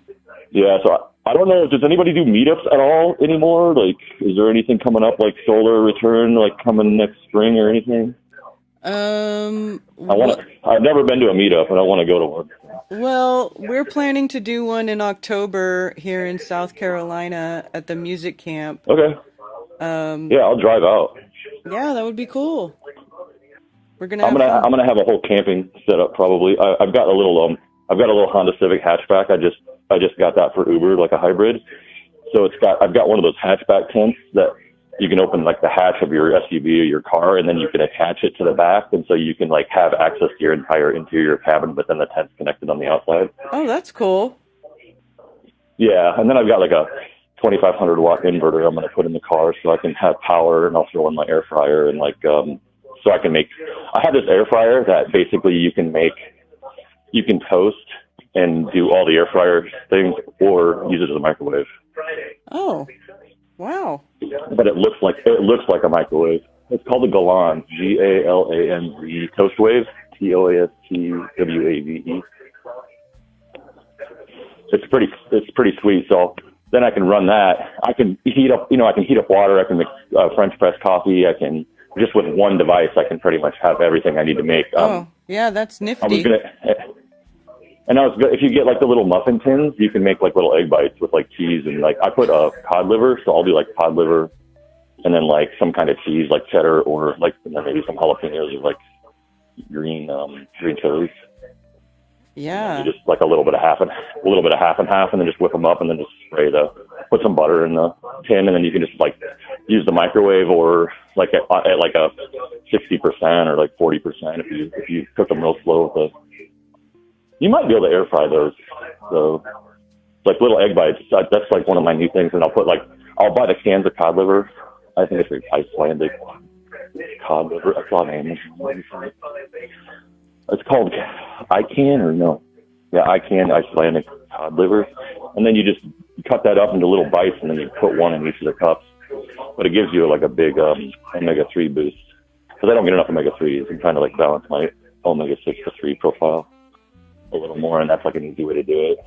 And cod liver's not bad. I'll just take I don't know if have you ever tried cod liver, or do you do sardines or like seafood or oysters or raw oysters or anything like that? No. Ted loves Ted loves sardines. I think they smell horrible. Dude, I love sardines. I smoked oysters, sardines. I keep that stuff in the winter. I just keep cans of like smoked oysters, sardines, like bottle of hot sauce and a fork, and then like roll a paper towel. That's pretty much all. That's like during the winter. That's just what I every eat. man I've known or been with loves sardines. I think it's a dude thing. I do not like sardines. Well, it's not all the dudes though, because most dudes do. Like a lot of girls I ask are like, "Oh, I don't do seafood." Like that's the best. But then there's other girls. There's very few that are like, "Oh my god, everything," you know. It's like, but it's very few and far between.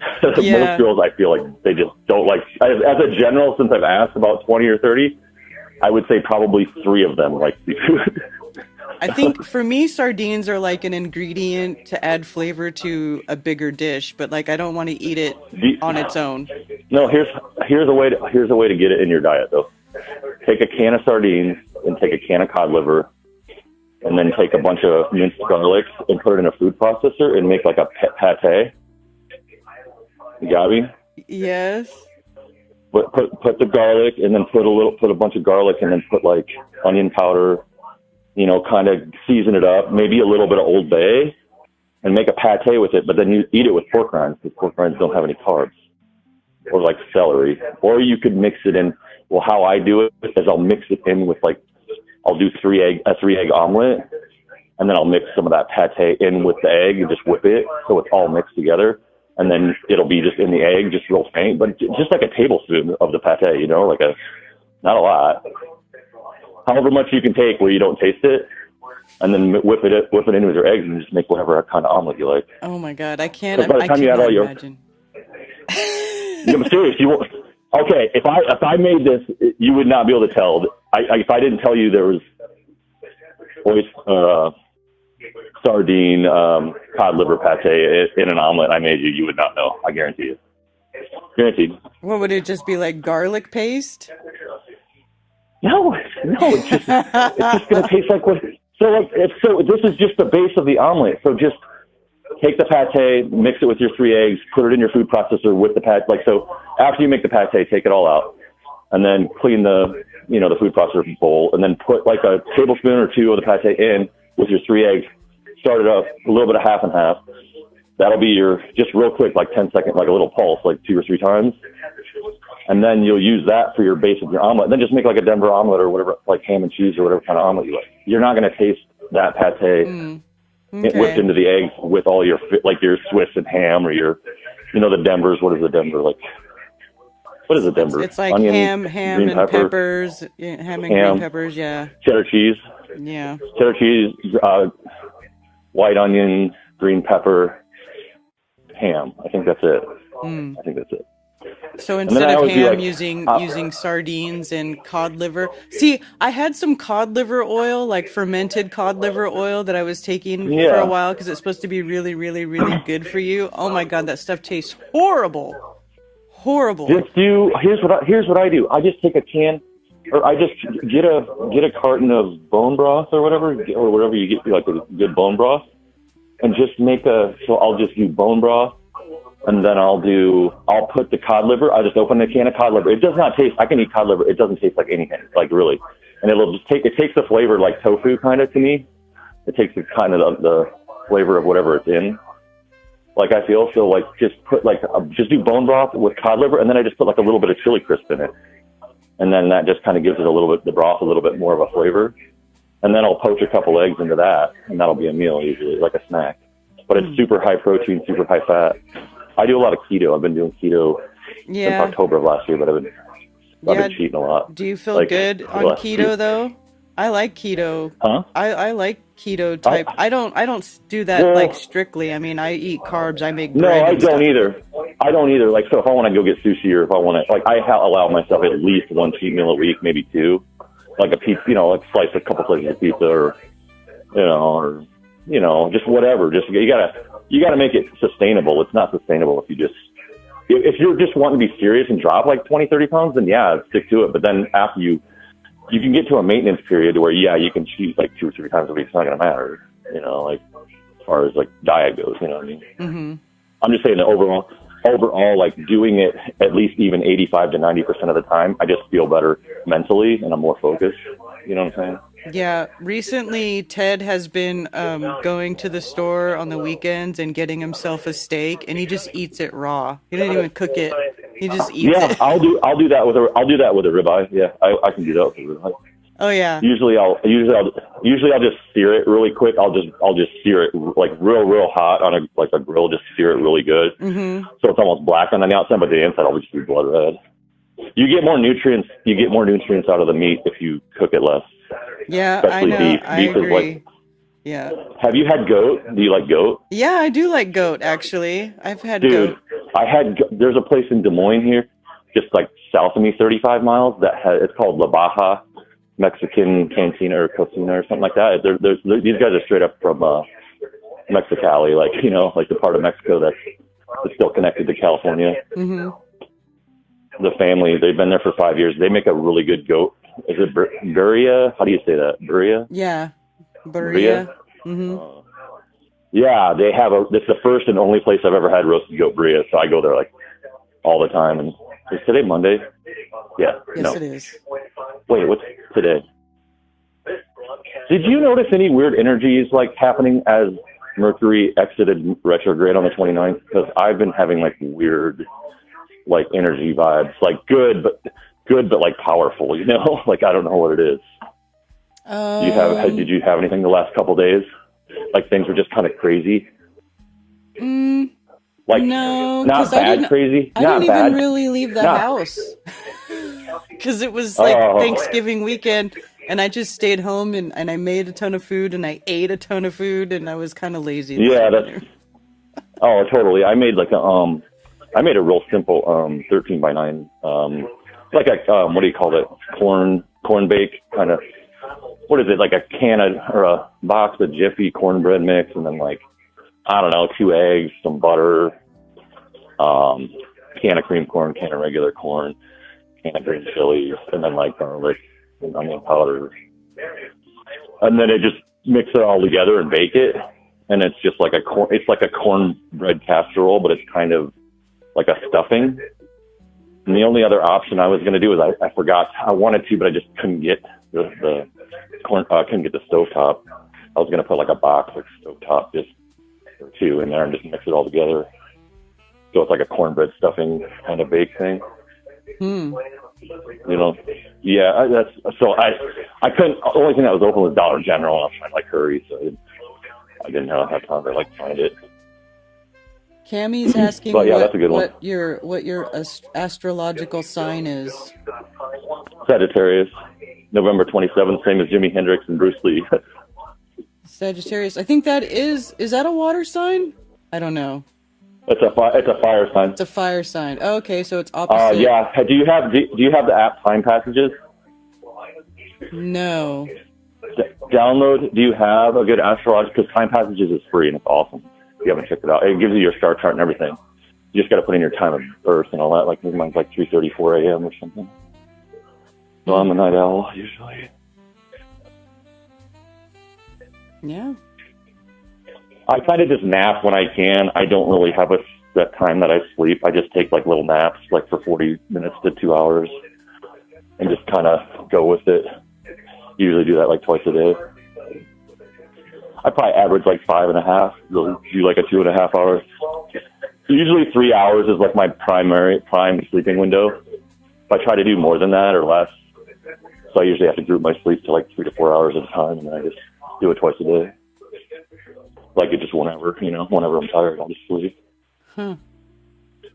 But I usually drive Uber 6 a.m. till, I usually drive 6 to 3 p.m. or no, 6 a.m. till usually like noon or 1, and then I take a break from like 1 till like almost 5, and then I go to the airport. Oh, And yeah. then run the airport from like, then I'll run the airport from like 5 p.m. till like usually 11 most days. There's about 25 to 30 flights that come between 3:30 and 11 p.m. or midnight, like every day. Mm-hmm. So I just go camp out at the waiting lot usually on those. And then that's when I can kind of mess around and do stuff on the phone. I need to bring my laptop though, so I can do more stuff. Anyway, crap, I'm trailing off. Yeah.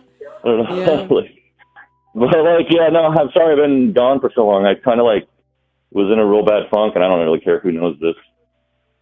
I was kind of depressed for like 18 years, like ever since I left Colorado. I actually lived there from 04 to 08, and ever since I left, I had a girlfriend of 4 years, and she never listens to this stuff, so she's not going to hear this. But yeah, so I'm trying to get things back together with her.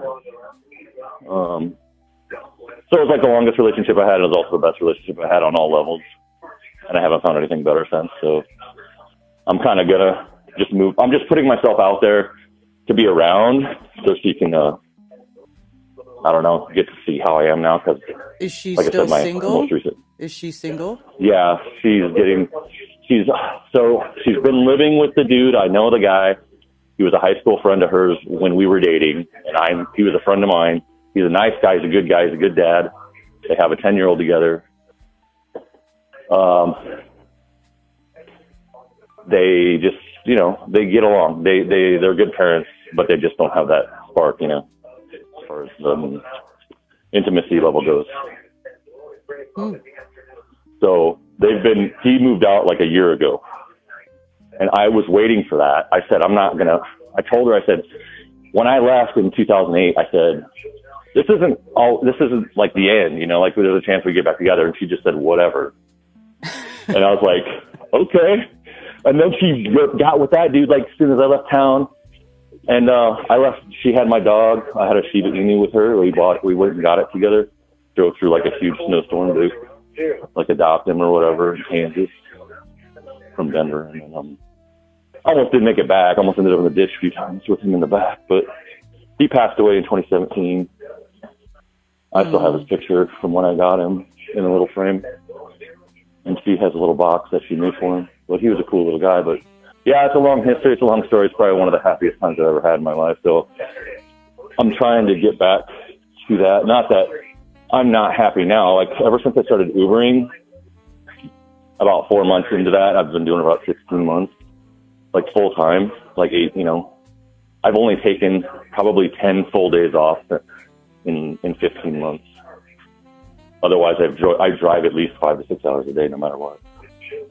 Wow. But I don't mind doing it because I love driving.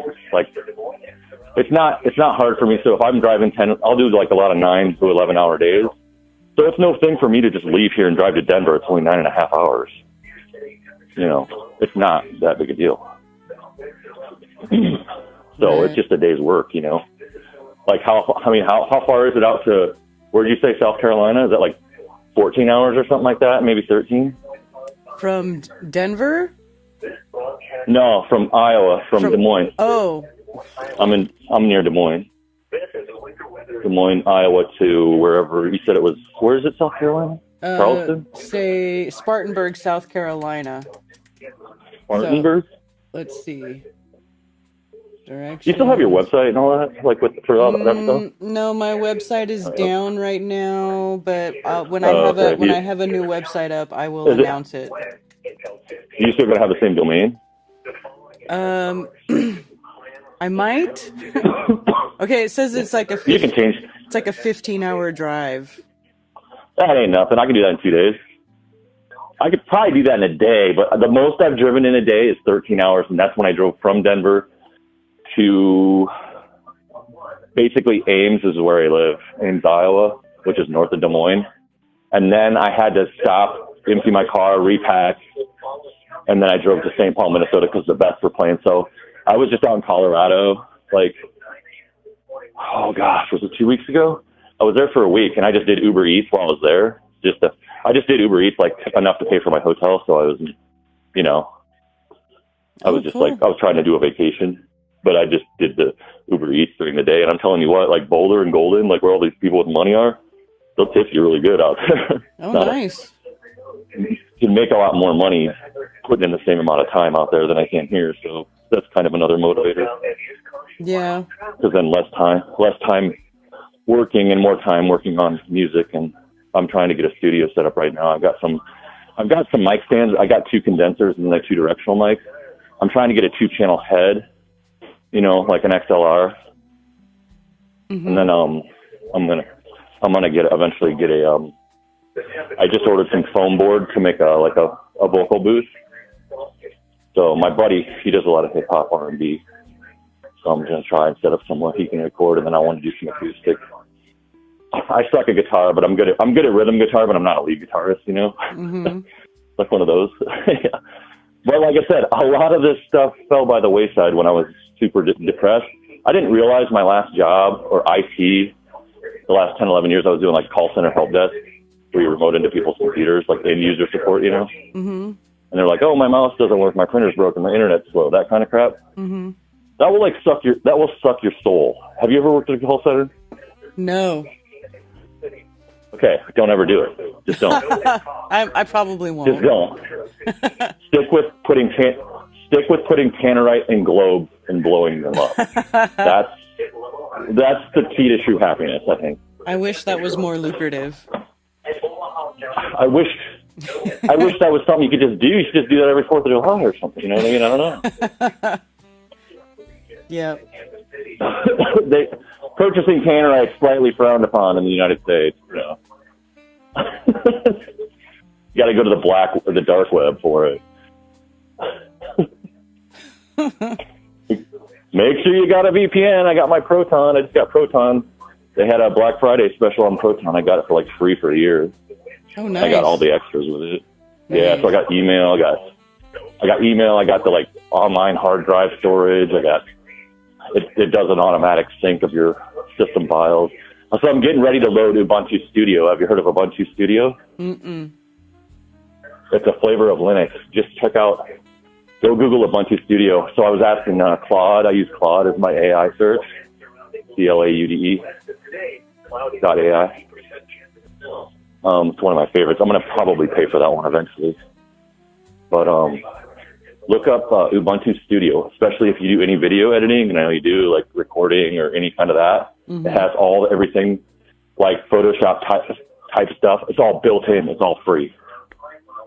Oh. And it's the most geared towards Ubuntu Studio is the best replacement for Windows operating system for any kind of content creating, where you don't have to pay a dime for software. Huh. Interesting. So you might want to just get a crappy old laptop, and you can make a bootable USB, and you can just load it up and test it out. Yeah. Interesting. If you have a crap, because I'll just get a crappy old laptop, throw a solid state drive and some new RAM in it. You can run, and if you run that, you can run just fine. Now you might need a decent video card if you're getting into, I'm about to build I'm gonna get a new case, and then I'm gonna buy a new motherboard, CPU, and RAM. and then we'll see where I'm at after that, and I'll do a video card. But then I'm going to set up that Ubuntu Studio. Well, if I'm you're setting gonna it up on my home computer. for video editing, you do need a video card. You definitely Which, need it. like NVIDIA probably, or do you use like, what is it? What's it, Ryzen or whatever? Well, I mean, I have a Mac. Are you running a Mac? Yeah. So With NVIDIA in there? mine says it's a Radeon Pro in this one. Yeah, Radeon's ATI. Radeon's ATI. But I think they got bought, right? I have no idea. I honestly don't pay. I have Actually, not been paying I don't know. Well, ATI, NVIDIA, and then those are the majors, right? And then doesn't AMD, Verizon? I thought AMD acquired ATI. I don't know. It says, let me see what it says. It says AMD Radeon Pro. Yeah, if you go to About This Mac, it should say like video or something. Mm-hmm. You go to your little Apple and then go to About This Mac. Is it in there? Yeah, that's what I just did. It says AMD Radeon Pro. Radeon Pro. Okay, Mm-hmm. What's your processor? My processor? Yeah, Intel something. Intel. Yeah, something. 10 core Intel. i9, i7. Yeah, i9, 3.6 gigahertz. Yeah. My computer's a few years old now. That's a beast. Dude, Well, how much RAM is in there? 64, 128? Well, I think I only have 80 64, right? I have 80 in here now. I could put more. I know it's not maxed out. It's a few years old now, but when I got it, yeah, it was like the biggest computer I could get. That's cool though. I mean, yeah, that's awesome. Like, is it a tower or is it tower, or is it a screen? No, it's not a tower. Towers are ridiculously expensive. Like 10 grand. Yeah, they're like 10 grand. It used to be like the normal back when I worked in printing. Dude, just get like a 5-year-old or a 3-year-old one though. Like, don't get a new one. Just get like the top of the line from like 3 years ago. Do they let you mess with the insides though? I guess they should on a tower. You get a refurb. Dude, I'm telling you what, I can build towers like nothing, but I used to do that when I was in high school all the time because I was into gaming, but I don't really game much anymore. But my buddies get me to play like a first-person shooter like for an hour here and there, but that's it. You know, I don't have time for games. Too busy looking for the truth, right? Kind of. Well, everybody needs a break. Once you're in that truther community, like you don't have time for any of that shit. Like you don't have time for games. Like everything changes. Like it takes a while for it to happen, but it's been 10 years or what? 2016 April is when I became Flat Earth, and like I still mess with people about it. Like I like in public, and like my friends get mad at me because they're like, "Stop bringing." My one friend will get pissed. He'll get so mad, dude. He'll get so mad at me if I bring it up. Like they're good friends. I told her, hey, I'd rather be your friend than talk about Flat Earth, so I'll just not bring it up. But then they bring it up when I don't bring it up, and then I have to finish it. Yeah. You know what I mean? Mm-hmm. Yeah. I'm like, no, you can't bring it up and then get pissed off at me if I bring it up. Or if you know, it's the game better. It's better if somebody else brings it up because then they're bringing it up and they're asking the questions. You know, my biggest argument to date is water. 73% of the Earth's surface is exposed, is 27% exposed landmass above water, right? Yeah. So how are you making a ball? Anytime you put liquid in a container, like if the container's flat, right? Every time anybody's observable reality, we can all agree on that, right? Mm-hmm. You would think we could all agree on that. You would think, but no. Like hydrostatic, what is it? What's the one that Miggy always brings up? Hydrostatic equilibrium, I think. The definition, or if you just look into hydrostatic equilibrium. I still like the Walter Lewin MIT professor that talks about that. I think Good Times for All like reshared it, but it's like it's just you've seen that where he talks about the up and the down and how it doesn't necessarily, you know, what was it? Newton was dismissed in 1915 for the bending and warping of space-time, yet it can't be proven. Like it can't be proven except for in, like, mathematics and formulas, right? It's virtual, basically. It's not real. And he says even if it is, he says it doesn't even affect things until you get on a planetary scale, which doesn't exist, right? Mm-hmm. Right. As far as we know, we can't confirm it, Right. like firsthand. So that kind of leaves you nowhere to go. And then you got gas pressure, right? Mm-hmm. Like 14.7 psi. So those things, the water, the hydrostatic equilibrium with the water, the gas pressure, 14.7 psi. Sea level goes up or down depending on your altitude, right? Mm-hmm.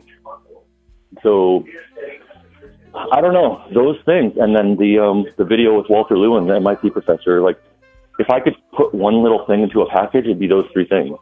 And I just give that to somebody and say, if you don't get this, you're retarded. I don't like using that word, but I'm just saying. Yeah. That's just where I'm at. It's been 10 years. Come April, this next April, what do you do? What do you mean? You got to stop caring about people's feelings at some point. I mean, like, if you say no, like, what was the one stand-up comedian start taking warning labels off stuff, like do not eat paint. Just kind of take warnings off of stuff and just let people kind of figure it out, Do you think I'm crazy saying that? No. It was some stand-up comedian, I think it was Chris Porter. Just start taking warnings off it. Let the stupid people kill themselves. If they're dumb enough to eat paint chips, then let them. It's like the same theory with legalizing all the drugs. And like letting people just let nature take its course. I don't know. Is that a bad idea? Am I wrong? Well, not entirely wrong. I mean, okay. I don't wish bad things that's on not good. anybody, though. I don't like to wish bad things on anybody. I don't but either. I don't either. I don't. I really don't. I was kind of joking a little bit there. Now, yeah, I don't know what else I have today. There's a long story with this, but I'll probably have to cut this up and listen to it back because I do a lot of voice memos now when I send messages, just because I feel like it's better to decode emotion and whatnot through a voice memo than text, Yeah, you can't tell emotion in text. I get it. So I do a lot of voice memos, like with Messenger or like Snapchat and whatnot, or even just text. You can do a voice memo with text now, I guess. I can just get a lot more out and just speak my mind really quick. It's almost like when you had those little hand recorders. My dad always had a hand recorder because he was like a lawyer. The little Sony voice recorder, like handheld with the mini cassette tape. The mini cassettes, yes, I remember those. So he would use that all the time for like notes to himself. And then you just listen to it back to like remind. I've been doing that a lot, just trying to make mental lists of like what I need to get done or on my Flex or whatever. Yeah. So it's handy, yeah. I was gonna see if I could do it through Google. I was gonna see if I could use Google Keeps, like the Google Notes, and like do voice memos in that, but I haven't looked into it yet. I want to find something that I can just I'm sure there's isn't there an app surely? Like that looks like a little tape recorder thing. It's probably like voice recorder, memo tracker. If you have the iPhone, there's voice memo. I assume that's what you're talking about. I don't have. Oh. I got an Android. I got a Galaxy S25. Oh, okay. Well, I don't know then. I'm sure there is though, because there's an app for everything. Yeah, the one major thing I want to get is a nice third-party microphone that you can plug into your USB-C port, so when I record concerts, I get better audio. I think they have those little digital recorders too. You can get like a little handheld. The Rode mics, or like the Shure, like the Rode mics, Like I think you can get them at Guitar Center probably. Yeah. I don't know. I got to go there today anyway. I haven't been slacking. I've just been working. So like if I take time off, if I'm working on stuff for the betterment of my life, then it's fine. But I'm taking time off just to F off and do nothing, then that's not okay. So as long as I'm working towards my goal, then I'm allowed to take some time off. But within reason, I'll probably still have to drive like 5 to 6 hours. Like probably do some airport stuff later, but I got a lot of stuff I got to get done yet. And it's, what is it? Almost, what time is it? Well, it's noon here. You're East Coast. Mm-hmm. It's 11. Yeah. Okay. Oh shit! And my weather radio's on. Is that? Can you hear that? Yes, I can. Good. Sorry, I'm gonna turn it down. I got too many. I got my fans on. I got like 3 air purifiers going. Okay. Well, I suppose I don't want to keep you. I don't. All right. How long do you normally do? What time do you normally go on? I can't remember because I just said I haven't been able to. I usually start at 9:30 a.m. Eastern. Usually. And then do like a few hours usually, or a couple hours or something. Yeah, like 3-4 hours. I just burn up a whole bunch of time here on Monday mornings. Yeah, but okay. We recap. You got to check out the best, like the best, the band. Mm-hmm. Okay. Check out the best. Check out Pool Kids and check out Driveways. And if you haven't checked out, if you don't know who Turnstile is, you need to check out Turnstile, especially if you like anything to do with the 80s. Okay, cool. I like 80s. Because Turnstile, dude, listen to Turnstile Never Enough. Like literally, the Blue album, their newest album, you can just play that start to finish. And the Pink one you probably can too, but the blue, it's like the sky blue colored album. Just play that through once. Next time you're cleaning or whatever. All right. Or doing, I listen to music when I'm cleaning or stuff. So do I. Listen to music all the time. Yeah, dude, check out Turnstile. Check out Turnstile and the best. I just bought my first vinyl at their show. It's their first album. It's called Jump Rope Gazers. And that's the first vinyl I bought. And then I got a bunch of A Day to Remember vinyl the other day. Got more coming today. Cool. And then one last one. Casey Musgraves. Do you know her? Who? Casey, Kasey. And then Musgraves, Musgraves. Mm-mm. I've not. Look up her and the album's Deeper Well. Okay. Check those out. I love music, and if anybody else, I'm pretty sure you love music, so I just like to pass along if I find good groups, like to people that listen to music or appreciate music. So yeah, cool. If anybody else is listening out there, like definitely keep those, because I am a multi-genre music person. I like jazz, I like blues, I like, you know, Hendrix, 70s rock, 80s rock, all the way through like 90s alternative. Mm-hmm. And then I found Blink-182 and it was all over after that. So in high school of 1997, I found Dude Ranch and the song Damn It, and it pretty much changed my life. So that's just the way it is. All right. And then it changed my life up until Flat Earth. Then Flat Earth changed my life again. So yeah, for the better. Yeah, that's a big It just one. made me not as it made me not as gaga, goo goo gaga over the whole celebrity bands and shit. You just kind of like feel like, oh, we're just all people, you know? Yeah, exactly. Like we're all like, it's like, you know what I mean? Mm-hmm. Like it takes a lot of that ego. It's just like you have to kill your ego, and it took me like a long time to do it. I think I just finally did it, like when I made this last trip to Colorado. Dude, I'm gonna tell you, I don't even care who knows. I broke down and cried like as hard as I've ever cried in my life, like because I was so happy to be there. Really? So that's why I got to move. Yeah. Yeah. Well, Yeah. Good luck And with that. And it wasn't because of her. It was just because that feels like home to me, and it always has since I was there, and ever since I left, I've been missing it, and I didn't realize it until I went back. So.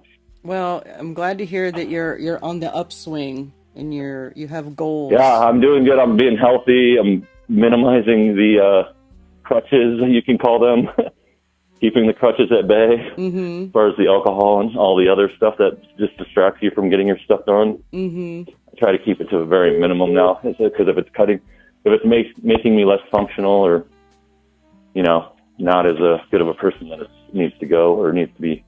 If I can't moderate it, then it has to go. Yeah. Oh, that's the rule. I got another call coming It's okay to get carried away, like if you're with friends or like having a good time, like a social event. But like, I don't drink by myself usually. Like, you know, just don't do that. Yeah. Typically, unless it's like a little sip of tequila or something. Sometimes I'll just sip on tequila, like just 'cause. Not like a lot, like a single pour of tequila. Like I'll sip on it for an hour, like drink water with it. But anyhow, shit.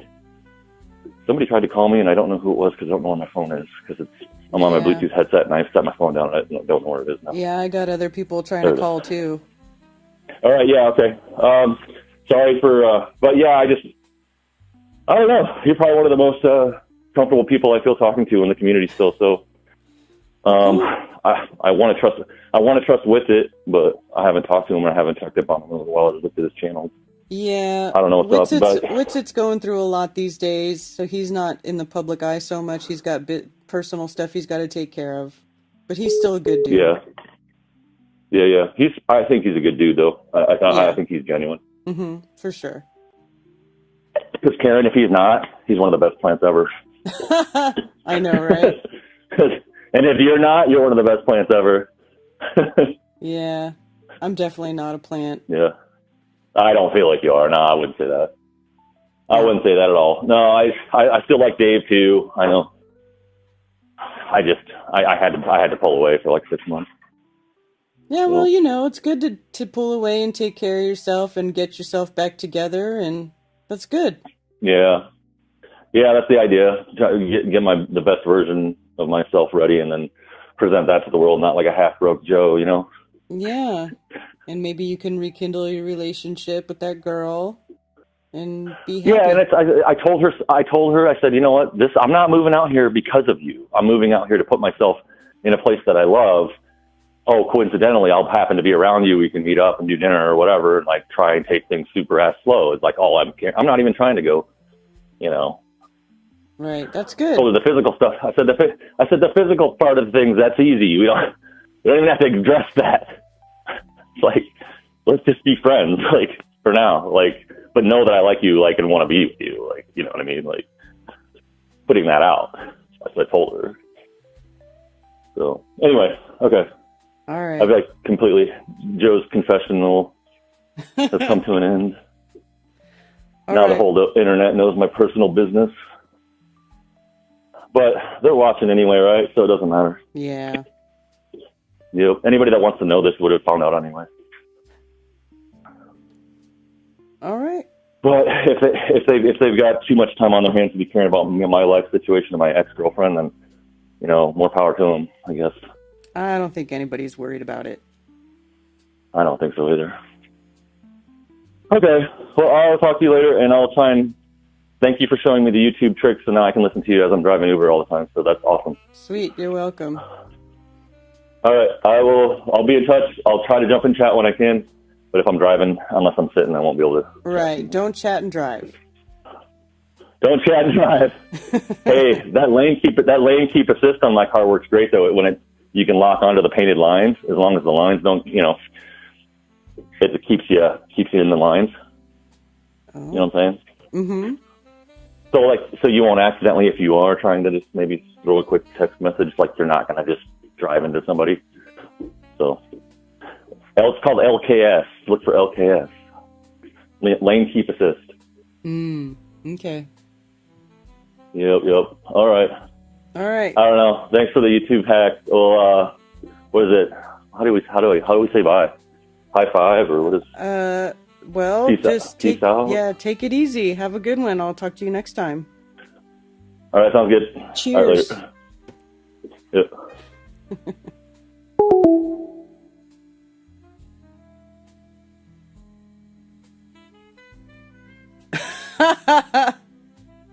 Sue. Now you are lying, you're chasing her. Oh, come on, you guys. Stalker. Smoke a plant.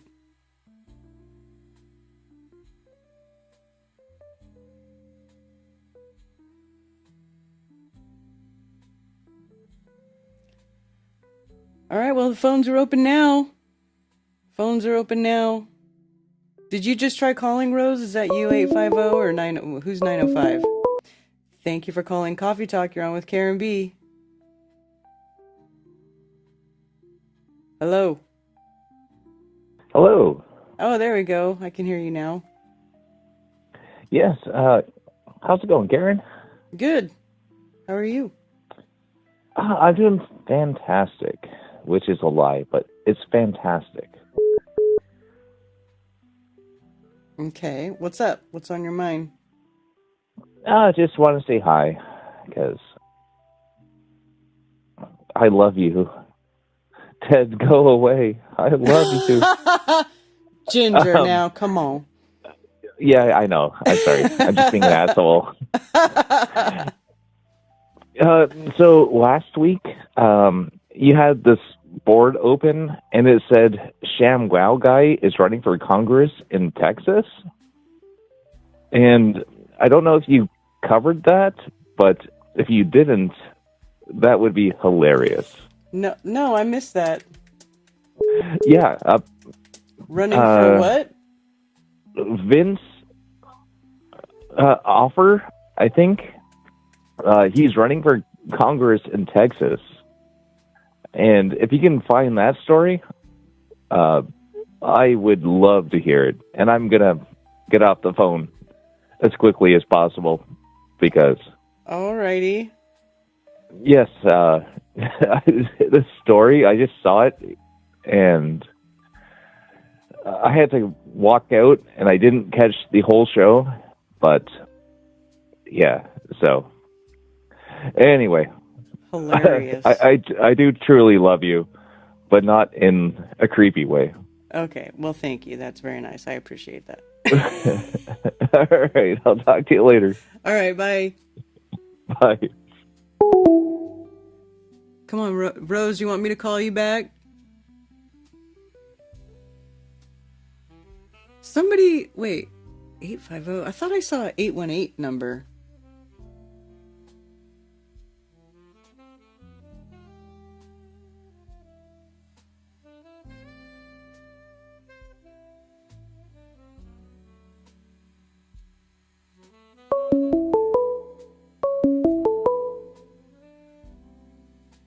Thank you for calling Coffee Talk. You're on with Karen B.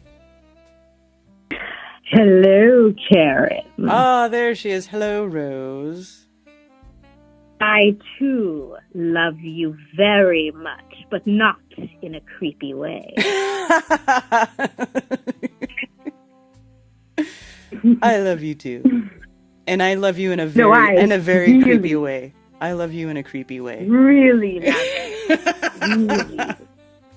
Not just on the internet for show in front of all these people, but I love you so much from my soul.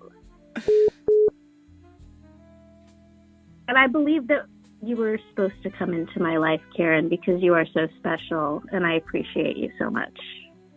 Oh, thank you. I appreciate you, too.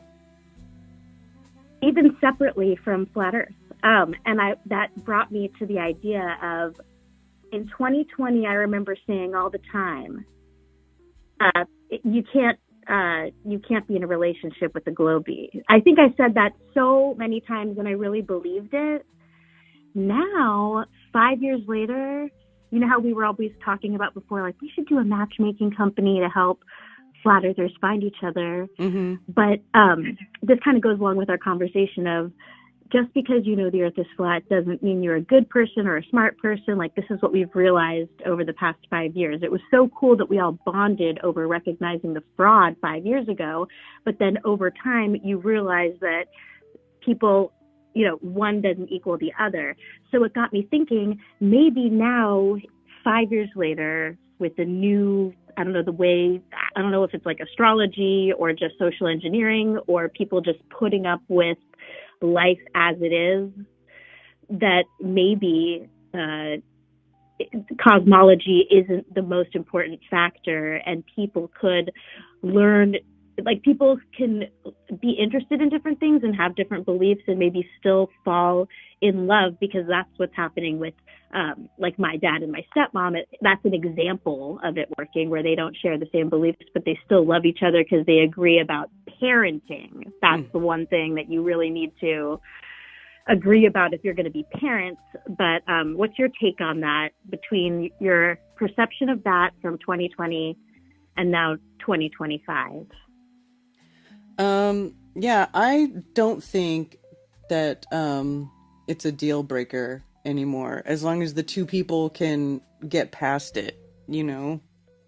You have to, like, I don't really have an example of having to deal with someone in a relationship where I was a flat earther and they were a globie, although my most recent ex-husband, that was the case. But even he was coming around a little bit. And of course, Ted was already flat earther when we got together. But between me and my mother, we argued. Like, it got really bad. We were early on, I would argue, we would argue about it back and forth. And I finally, one day, I just said, you know what? I don't care if you think the earth is a globe or not. You're my mom and I love you. It's like, at some point you just have to be like, you know what? You're my family. We genuinely care about each other, except for this one stupid thing that really shouldn't make or break, your life. Because you're talking about, like, disrupting your entire life, changing your life, possibly divorcing or whatever, which is really bad for children. I don't think it should be a deal breaker anymore, personally. No.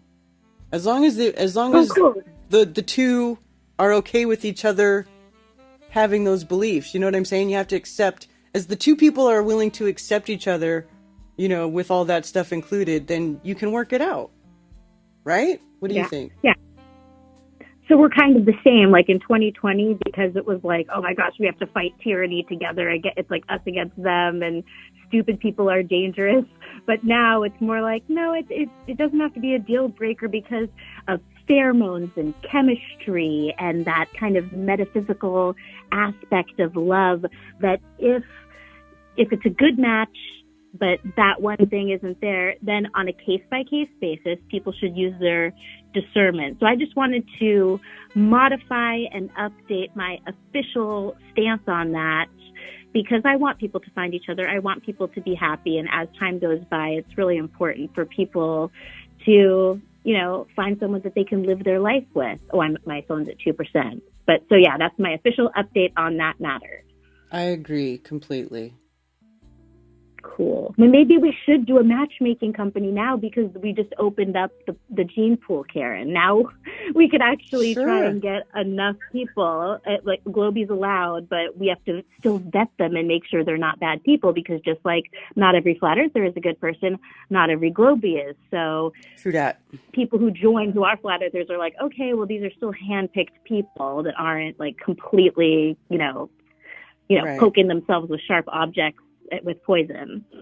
There's certain things that that it might, yeah, exactly. Like, what are your morals? Like you were saying, like, about parenting, like you might run into problems if one parent wants to get the children injected with poison and the other person is completely against it. You might run into some problems there.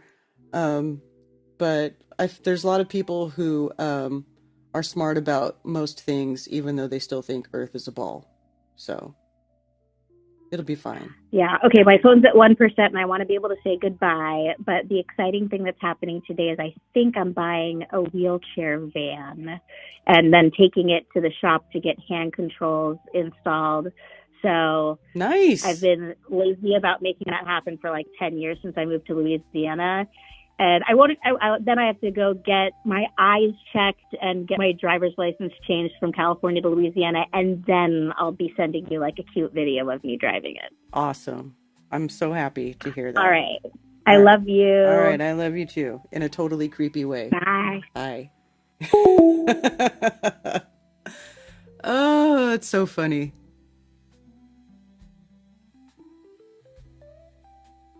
Now I'm going to start telling everybody I love them in a creepy way. Acceptance is necessary for any relationship, yeah. Thank you for calling Coffee Talk. You're on with Karen B. Hey, Karen B. Hey. Can you hear me? Yes. Okay. I called in before the other day, and I went and re-listened to it after something just jacked out, and I called to talk and then listen to what I said and see how stupid I sounded. I think I said that.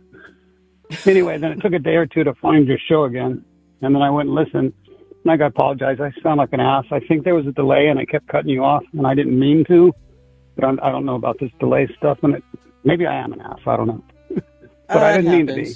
It's fine. Yeah, I think there was a little delay, and I just kept speaking too quick or something, because you asked some questions. I just kind of blew you off, but I didn't hear the question before I started speaking. That's how Okay. it happened, I guess. All right. Anyway, I've been listening to your show and some other shows, and this is irrelevant, but I'm just doing it again to see how I come off here. But, people in my position, like middle-aged white, I guess not middle-aged, white boomers, responsible for the downfall of humanity, we sound so stupid. I mean, white men sound freaking stupid. Boring, stupid. I wish I wasn't one. And I could say something people might listen, but God, I'm listening to these white men, and they suck. And I'm one, so I can say it. But anyway, what I was calling about was, this show's kind of cool. People just call and talk about whatever they're talking about. And I'm calling to see if I can even relax online, and I don't know if I can, because I got a message that I think people need to hear. I think even you, with your Bible study, I think you got a non-hypocritical Bible study or something you call it. Or non-religious or something. Yeah, anti-religious scripture study. Oh, well, non-hypocritical sounds good too. Yeah, that's good. Anyway, what I was saying here is, if you watch people in the Christian, I've been a Christian since I was 26, and I wasn't before then. So I've been saved 40 adult years. And it was real to me when I got saved, because I was an adult that thought Christians were idiots. And he snapped me around. Oh my God, maybe they're not. And so 40 years, and I'm looking at this stuff, and I started reading the Bible. And it said what it said. And I went to church, and they convinced me I was the devil, because they don't preach what's in the Bible. Anyway, the Bible says, he says in Corinthians, he says, as in Adam all die, even so in Christ all shall be made alive. It says in Timothy, he will have all men to be saved, and come to the knowledge of truth. That's in chapter 2 of 1 Timothy. Chapter 4 of 1 Timothy says, we both labor and suffer reproach because we trust in the living God, who is the Savior of all men, especially those that believe. So there's a lot of alls in there. And then when Christ was on the cross, he prayed, Father, forgive them, for they know not what they do. They're killing him. And he's praying up there, forgive these people, because they're doomed. They're lost. They're freaking idiots. He says he suffered the contradiction of sinners against themselves, because they're killing their only hope. They hung him on a cross, and he's saying, forgive them. It says in, it says in John, it says, he's been given power over all flesh, and he's lost nothing but one, the son of perdition. I'm going to go to that one, but and let's see where else. First chapter of Ephesians, he says being predestined. All. First chapter of Colossians, in him should all fullness dwell, and he's reconciled all to himself. In 1 Corinthians 4, it says, okay, on this foundation can no other thing be laid. If your shit's all burned up, you're still saved, yet so as by fire. His fire is remedial. It burns the evil away. And the devil's convinced us that you can't trust him. The gospel's good news, and the devil's convinced everybody it's not. Just with the same lie, he's going to save everybody. That's what he says. He says it 50 times. People don't see it. Just ponder it. I mean, Acts 3, 18 to 21, Ephesians 1, 9 and 10, 1 John 2, 1 and 2, Romans 5, 18 says, what Adam did, Christ completely undid. Corinthians 15, 22, as in Adam all died, and so in Christ all should be made alive. I mean, it says all in there 30 times. Just something to ponder. And then you go into, me and my wife did this 25 years ago, which whatever that means, I'm the dumbass white dude. But 25 years ago, we took the oldest copies of the New Testament that exists and converted the oldest to read it in English. Just converted it to read converted King James to read exactly like the oldest manuscript. And ran the other two older through it too, but only changed it to read as the oldest. And the oldest supports it so well. It's like God is our father and not a mean bully. Mm-hmm. But I don't know what to say. I mean, it's the Bible says, go and preach the hope that is within you. Well, the hope that is within me isn't that 99% of people are burning in hell. The people I love are burning in hell. No, he says he will have all men to be saved and come to the knowledge of truth. That's he's going to save them and teach them the truth, which it all says in the Old Testament. It's in Isaiah, it's in Ezekiel, it's in Genesis, it's in Psalms 136. His mercy endures forever 26 times. You know, you can't be separated from the love of God. You can't be taken out of his hands. The devils went with all these little things. Well, if you're not written in the Lamb's Book of Life, you're going to hell. Well, of course you're not, but everybody is written. So he can lie with these little lies of if you're not, and get scared by the lie, the wile, the twisted truth of the devil. I mean, it's, anyway, something for people to ponder. Sorry, I'm a boomer white dude that ruined everything. But that all isn't a hard word. I mean, it's a pretty simple, easy to define word. And it's in there, they say, prove the Bible with the Bible 2 or 3 times. It must be in there. This is in there 40 times. And people don't see it. And it's in the Old Testament. It took me 37 years to speak it publicly because I couldn't believe that I'm reading this. But I've been studying this for this specific instance point for 37 years. Well, before I started speaking about it out openly, because this kind of a scary thing. And oh my God, then people are going to go sin if they're forgiven. Maybe they need to. Maybe they need to go sin and realize that the answer isn't in the sin. The sin is empty. And then they see that God knows what he's talking about. I think protecting people from sin is a mistake. Let them sin and find at the end that it's empty, and then they'll reach out. Just a thought. Yeah, I would agree with that. People definitely need to. I think that's part of why we're here, is to learn those lessons of life. Yeah, by experience, because we don't learn otherwise. Right. I don't learn by your experience at all. I mean, that sucks. I wish I did. I try, but I got to feel it somehow myself to learn it. Mm-hmm. Maybe we all do. Yeah.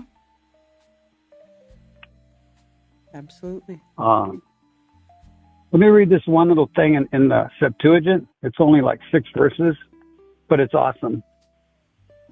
And it's the Bible that Jesus quoted. They say 80% of the time, if you can believe they say a lot, God, they got us not believing history. So if you can believe anything they say, this is in the Septuagint, in the book of the Wisdom of Solomon, chapter 11 and the first verse of chapter 12. And it says, well, it's only 4 verses, but thou hast mercy upon all, for thou can do all things, and winkest at the sins of men because they should amend. For thou lovest all things that are, and abhorrest nothing which thou hast made. For never wouldest thou have made anything if thou had hated it. And how could anything have endured if it had not been thy will, or preserved if not called by thee? But thou sparest all, for they are thine, O Lord, thou lover of souls. For thine incorruptible spirit is in all things. I mean, that's pretty profound. He says, for thou lovest all things. No, it's the first one. But thou hast mercy upon all, for thou can do all things, and winkest at the sins of men because they should amend. God, I'm going to say this last thing, I'll quit. But that one right there, it says we're going to die at 100 years old and be considered children. I was thinking that was like a curse, but I think it's a bit of knowledge. I think he's saying we can die at 100 years old and we're still fucking kids. Sorry. We're children. We don't even know to know better. I mean, the difference between me at 25 and me at 60 is tremendous. What's the difference of me going to be at 60 versus 100? My knowledge will be way better, and I'll be more, hopefully, good. Mm-hmm. But it says, but thou hast mercy upon all, for thou can do all things. That's God. He doesn't got to be a bully or a mean guy or a threatener. He's just God. He can be God. And he winks at the sins of men because they should amend. They should grow and learn that maybe this sin isn't so good. I mean, anyway, that's Book of Wisdom in the Septuagint. Yeah. And the one and these are the words all. And this is kind of profound to me. And my daughter asked me 10 years ago, why is this so important? Because damn, it's important. All my people aren't going to burn in hell. That's pretty important. God, it can make me be happy. It can make me speak. I mean, my God, I can speak now that, it's not as horrible as I thought it was. Everybody I know isn't burning in hell because they don't believe exactly blah, blah, blah, blah, blah. Right. Anyway, let me read. Therefore, this is 5:18 of Romans. It says, therefore, as by the offense of one, that's Adam, judgment came upon all men into condemnation. Even so, by the righteousness of one, Jesus, the free gift came upon all men to justification of life. I mean, it's what Adam did, Christ undid. And I'm sure Christ undid it way better than Adam broke it. He fixed it way better than it was broken, I would think, since it was Jesus doing it. And then Jesus on the cross while they're killing him. Father, forgive them, for they know not what they do. And if a prayer was ever going to be honored or answered, it would probably be Jesus's while he's got nails in his hands and his feet, getting jabbed by a spear, and he's praying for our forgiveness. I mean, that's kind of profound. Yeah, it is. Anyway, that's all I had to say. Just probably appear to be an ass. I might be an ass. I don't know. No, you're Anyway. fine. You're all right. Yeah, and that older manuscript, my God, that one verse in Ephesians, Revelations, where it says, I will spew out of my mouth. I mean, that's a threatening God that's a bully. You're acting creepy. I'm going to spew out of my mouth. Get away from me. When actually he says, not I will spew out of my mouth, he says, refrain your mouth. He says, shut up, because you're talking nonsense. You're saying you're rich and increase with goods and you do nothing. When in fact you're wretched, miserable, poor, blind, and naked. He's saying, just shut up and do better. I mean, that's way better than getting cast away and separated from God. I mean, just a whole bunch of the verses in the older manuscript are changed to be a father reprimanding a child, as opposed to a father kicking a child down the hole. And I like the second one a lot better, Yeah. the fatherly one. Mm-hmm. Anyway, sorry to take up all your airtime. No, you're fine. Thank you. I hope somebody heard the word all. And I mean, it's in 1 Corinthians 15:22. If people want to write it, Isaiah 19, Isaiah 29, Ezekiel 16, 2 Corinthians 5:18 through 21, 1 Timothy 2, 3 through 6, and 4, 9 through 11, 1 Corinthians 15:22, Romans 5:18, Colossians 1, 18 through 20, Luke 23:34. It's where Father forgive them, for they know not what they do. He's on the cross praying that. That's amazing. Ephesians chapter 1, verse 9 and 10. 1 John chapter 2, verse 1 and 2. He's a propitiation for our sins, and not only ours, but the sins of the whole world. Anyway, thank you, Karen. Have a good day. Yes. Thank you. Goodbye. Bye.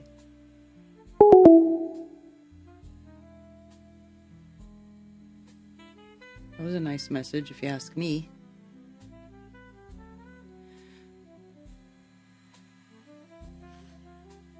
Yes. And by the way, Thunder Chicken, I saw you say, did you ever notice that California and Louisiana plates have the same design and style? Yes.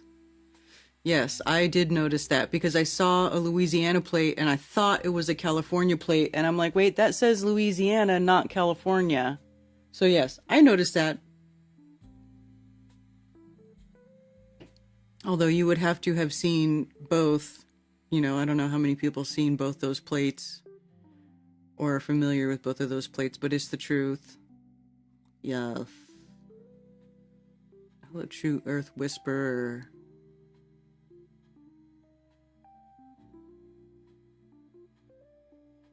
My love for you is so creepy.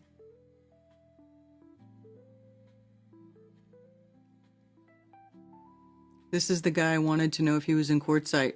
Oh, you mean Ginger?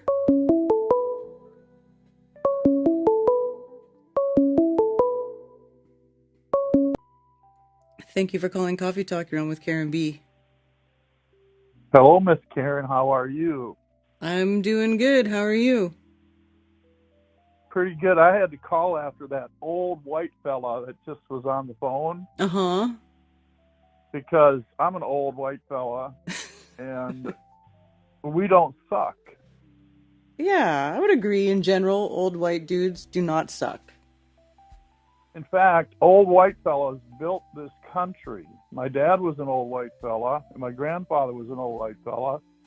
And old white fellas, especially those of European descent, if you will, Irish, German, all through Europe, you know, so That's all right. But the white guy is being brought down and made to be, we're being picked on quite a bit. Mm-hmm. Yes. Yeah. And it's hurting us because what it's doing, it's an attack on masculinity is what it is.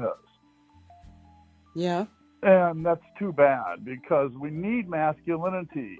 God made us male and female. And before Eve was taken out of Adam, Eve was in Adam. And so Adam is male and female. When we're all male and female. So, but the masculine is so important because if you don't have the masculine, you don't have the complement. One is the complement to the other. So they're both absolutely necessary. Right. I agree. Yeah. Now, about this fellow's message, what happened to me, Karen, was when I was 20, and I'm exactly the same age as this guy, I was born in 59, I'm sure he was as well. When I was 20, I became a born-again Christian, right? Which, that was right after the Jesus movement of the early 70s into the mid-70s. And, I founded, and there was all, Billy Graham was doing his crusades with a bunch of lively crusades and such. And anyway, I became a born-again Christian. And then, of course, I wanted everybody around me to be born again. My parents, my brothers and sisters, everybody I knew, they all should get born again.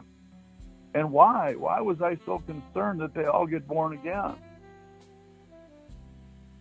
Do you know why I was so concerned? Why? Because I didn't want them to burn in hell forever. And I'm dead serious. Yeah. There was a Seinfeld episode, and in that episode, Elaine says to Putty, you remember Putty and Elaine? Yes. Elaine says to Putty, because Putty's this Christian. Now, he's fornicating away with Elaine, so that's kind of an interesting part of his Christianity, because I thought there was supposed to be some, but anyway, that was part of the mockery of it all. But nevertheless, Putty was this Christian, and they got on the subject one time in one episode of hell, and Elaine, and he said, yeah, you're going to hell. And Elaine said, well, you should care, because that was the subject of whether he cared or not.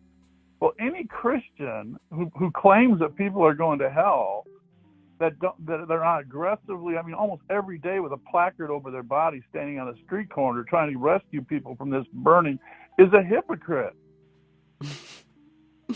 Because it is so horrible. You should never give up a day without trying to tell someone how to not burn in hell forever, right? But they don't do that. The Christians don't do that. A few of them do, right? Mm-hmm. So the ones that believe in hell are massive hypocrites, absolutely massive hypocrites. And that's who I was for 40 years. I was that kind of a Christian until I was 60 years old back in 2021, or actually 61. And I, for the first time, I saw all those verses that guy shared. I saw it for the first time, that Jesus is the Savior of the world. Now, if he's the Savior of the world, how many people in the world are saved? Yeah. The world. He's right. the Savior of the world. It's that simple. And it's right in front of our eyes. Mm-hmm. And Christians, that because there's this other verse that talks about somebody being thrown in Gehenna. Okay, now I can explain all the verses that they use. And by the way, Paul, who wrote 13 books in the New Testament, never mentioned hell one time. Never mentioned anything about an afterlife. I call it PMPECT, post-mortem punishment, eternal conscious torment. Mm-hmm. Does not exist in the Bible. Absolutely does not exist. Right. Yet 95% of all the Christians out there believe that. Look at their doctrinal statements. Lutheran, Baptist, Methodist, Anglican, Calvinist, Brethren, Right Dividers. I could name the 7 major groups and 42,000 denominations, and 95% of them believe that God is going to burn people forever in hell. One guy, I've got a book on my shelf, he says the temperature of hell is probably more than 1 million degrees. Can you fucking believe that? That some guy claiming to be a Christian can say that God's going to burn people without end, never stops, at 1 million frickin' degrees, and give that person a body that can experience that. That's ridiculous. How insane do you have to be? Yeah. Well, that's now the other thing I want to say. This is why I am willing to be more accepting even of Satan's little season. It is one of the most interesting subjects that I've come across in the last year, and I now do believe that we are in Satan's little season, that the millennial kingdom actually happened. It's a big discussion, and there's a lot of points, and I understand what you said about my lunch break. I think I understand why you said that, and I don't mind it, and not everybody has to agree with my Satan little season, because you're going to agree that we're in the present evil age. If you don't believe we're in Satan's little season, you still believe we're in an evil age, and Satan's the god of this world, right? Well, I don't know if Satan... I'm not sure that Satan is a real entity. Oh, I agree with you there. I understand what you're saying and why you're saying it, too, I think. Because, yeah, I agree with you. Because it's just like the adversary of God or against God, and I think there is the idea, the idealistic, like, whatever you want to call it, of being against the Creator is definitely dominating this world right now, but it's at the hands of bad people. Yes. Evil and wicked men in high places, just like Paul said. And then they spiritualize that. Mm-hmm. Many people do. When they say spiritual wickedness in high places, they think, oh, that's high place. That's somewhere in the clouds somewhere. No. High places is London, Vatican, mm-hmm. Washington, D.C., New York City, you name it. These people, and we all understand that the one world government is not coming. It's here, and it's been here for a long, long time. And I only started to realize how long that long time is. It's been an illusion for however long that anybody's running this world other than the international elitist Illuminati freakos.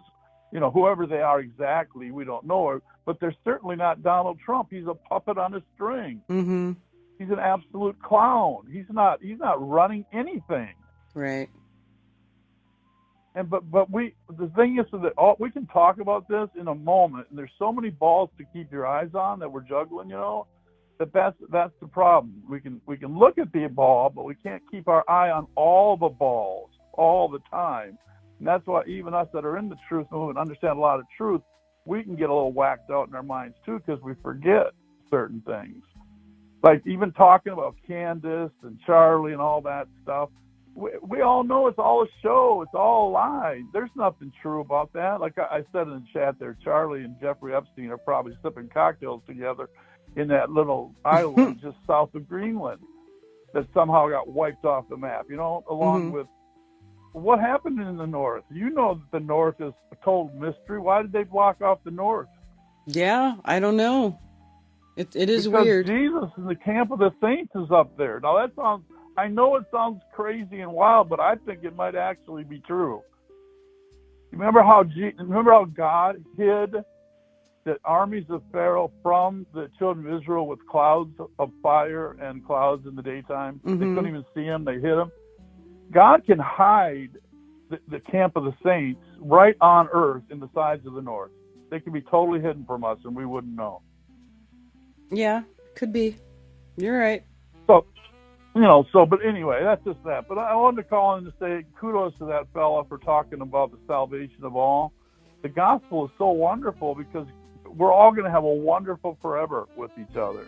But right now, we're in this evil age, and it sucks like hell. I'm physically infirmed.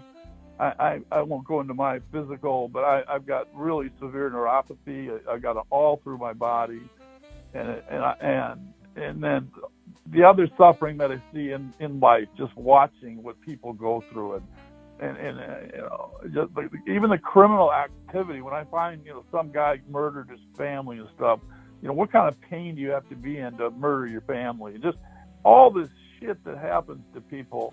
And then there's some that, oh yeah, put that guy in prison, lock him up forever, do this, do that. Well, yeah, I know, I understand that, and I believe that too. But it's a shithole for even the guys that do the bad things, the ones that have it done to them, or the ones that do it. I don't see how either one's very easy to explain. Anyway, so I wanted to say, and then about there was one other thing that the person said earlier that I thought was real good, or real interesting anyway, and that was, let me reach over here.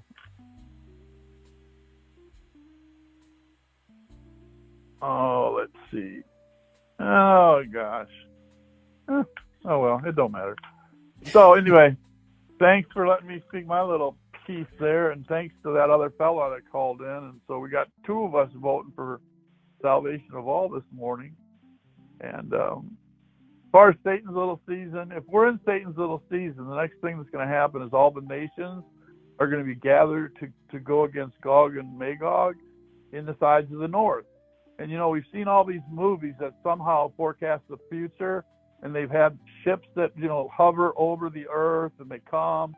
And so even Reagan way back said, you know, what if an alien invader came, then we could all join together.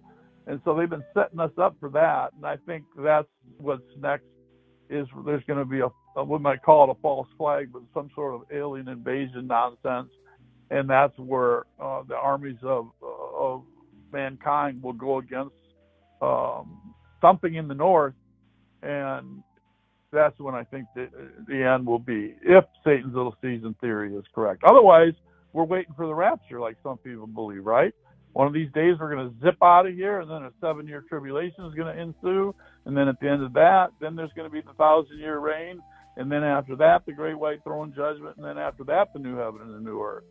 But all Satan's little season does is says that we're already past the 1,000-year reign, and there's a little season, and the next thing is that great warfare against the saints in the sides of the north, and right after that, God destroys those armies of Antichrist, commences with the great white throne judgment, and then after that is the new heaven and the new earth, which is kind of what I hope is true. But I'm not dogmatic. I'm just trying to figure it out like the rest of you guys. Right. Interesting. Yeah. All right, sister. Hey, by the way, I love you in a really, really creepy way. All right. Thank you. That's so funny. Bye-bye. Bye. Uh-huh. Hilarious. Yeah. Satan's little season. I mean, you know, I guess I haven't dove into that too much, and I see people debating about it online, but it is an interesting, I would say it's probably I find it interesting as well. So, I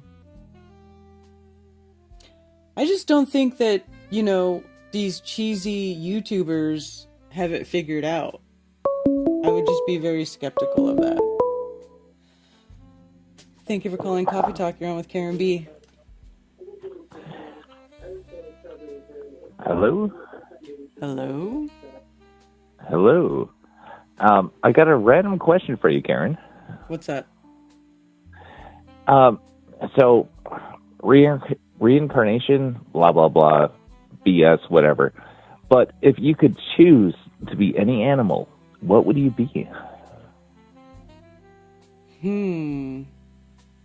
I know. I think I would, I used to always think that I would choose to be some sort of bird of prey because they can fly super high and they live in a totally different, you know, part of the realm that we do. They're always in treetops. It's like totally different from the ground dwelling human. Mm-hmm. Yes. Excellent. Not going to question that. Myself, honey badger. A honey badger? Oh, yeah. Ain't nobody fucking with a honey badger. No, sir. So, yeah. Well, that was my question. And I'm sorry. I'm on vacation. And I'm so happy to be able to catch this live. Cool. And I'll probably call you again later. All right. Happy vacation. Oh, thank you. It is not exactly creepy, but is a little creepy, but it's not creepy. All right, I'll talk to you later. All right. Bye. Bye, Ginger. Oh, it's so funny. You know, Ginger's been around for a long time. Hey, Carrie B, thank you for the tip on Ko-Fi so much. Jesus said some of his disciples would see him return, so his 1,000-year reign has come and gone, puts us in the little season. The series American God tells mythology of gods of ancient times and the new gods of media and technology, just a by the way. Interesting.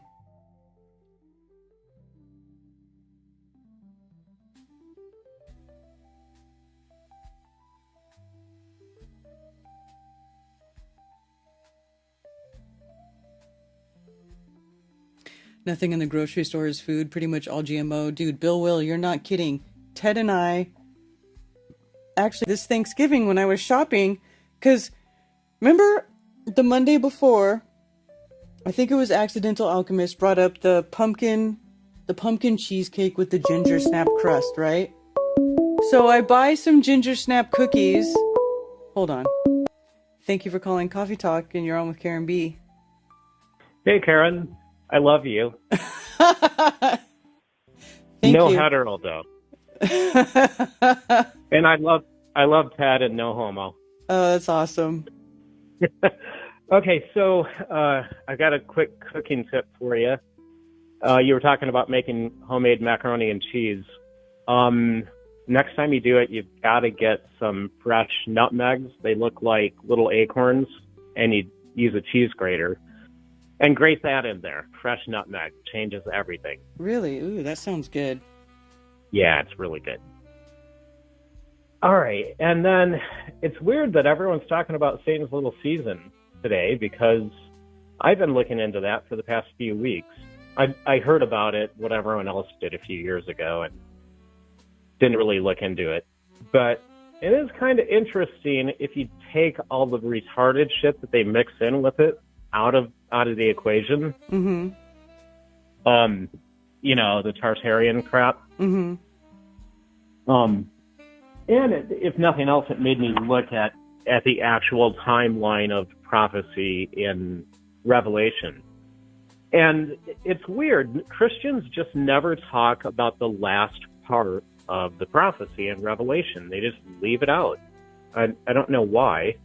And it having to do with the little season, but I never even knew there are two great, massive deceptions. The first one is the one everyone else talks about in tribulation, leading up to tribulation. The world's deceived. Mm-hmm. But it happens again after the 1,000 years of Christ's reign. And for some reason, God releases Satan from his chains that he was put in for those 1,000 years. He releases him, and Satan does it all over again. He deceives the world. It's in Scripture. That's what's supposed to happen, but no one ever talks about that. I never hear Christians talk about it. So is that different from? Wait. I'm confused. I threw together just a really broad strokes timeline of how it's supposed to unfold. Can I read that? Sure. I just jotted some notes down. Okay, so in 70 AD, there was utter destruction of the temple. You know about that. The Romans just completely obliterated Jerusalem and the temple. Right. In 70 AD. Mm-hmm. And that's historical fact. So Jesus, at the time that he was approaching what he knew would be his crucifixion and death and resurrection, he kept saying over and over, you know, I'm coming back in your lifetime. He would say that to his apostles, and he said it after he came back from the dead too. He said, even the people who pierced me, some of them will be alive to see me come the second time. Mm-hmm. So that's that's a huge part of what the little season people rely on. all the times that he made it really clear, yeah, I'm coming right back. It's not going to be way into the future. And the other thing that's interesting about that to me is that as he was standing there in the temple, he's telling his apostles, not one stone will be left on another in this temple, including all the walls. And the temple, Scripture says that it was in the city of David. And the city of David is down the hill. I've actually been to Jerusalem, and you can stand at their stupid Wailing Wall and look down the hill and see where the city of David is. Mm-hmm. It's nowhere near that wall that they dry hump. That wall seems to be what's left of the Roman Fort Antonio. Right. So they're dry humping the Romans' fort, the ones that obliterated everything, which is kind of funny. Anyway, okay, so the Little Season people say that 70 AD was the beginning of the 7 years of tribulation. And during those 7 years, that was really when the whole Roman Empire got destroyed. It didn't last. The fall of the Roman Empire didn't go on for 200 years. They think that part is false, that it just all happened in those 7 years. And at the end of those 7 years in 77 AD was the beginning of the 1,000 years that Christ reigns on earth. And by the way, I don't know if I buy any of this theory, but it is interesting. So that's all backed up in Revelation. It goes on and on about these 1,000 years that he's going to reign. But at the very beginning of the 1,000 years, and right at the end of the 7 years of tribulation, so this would be 77 AD, all the people that were killed in the name of Christ during those 7 years, they get resurrected from the dead and are given glorified bodies, and they rule with Christ for those 1,000 years. Everyone else, though, both good and bad people, they remain dead for those 1,000 years. And also there's just regular humans walking around in those 1,000 years. So that part's all scriptural. That's not theory. That's what it says in the prophecy. Are you following so far? Mm-hmm. Okay. So let's see. The interesting parts start in Revelation chapters 19, 20, and 21. That's when the millennial reign ends, and on the very last day of that millennial reign, for some reason, God, Yahuwah, he releases Satan from the prison he'd been put in at the beginning of the millennial reign.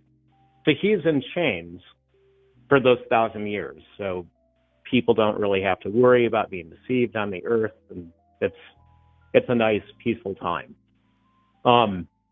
But for some reason, Yahuwah releases him back into the world to do what he's always done and deceive the humans in the world. Scripture says nothing about why that's done. It just says that's what happens. And however long this little season is,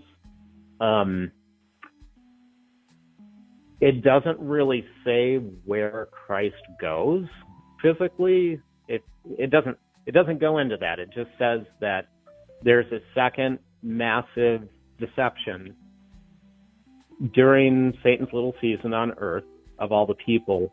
And at the end of Satan's little season, that's when this Gog and Magog war against the saints begins. Okay. So Satan deceives most of the population, and it says their numbers are as of the sand of the sea.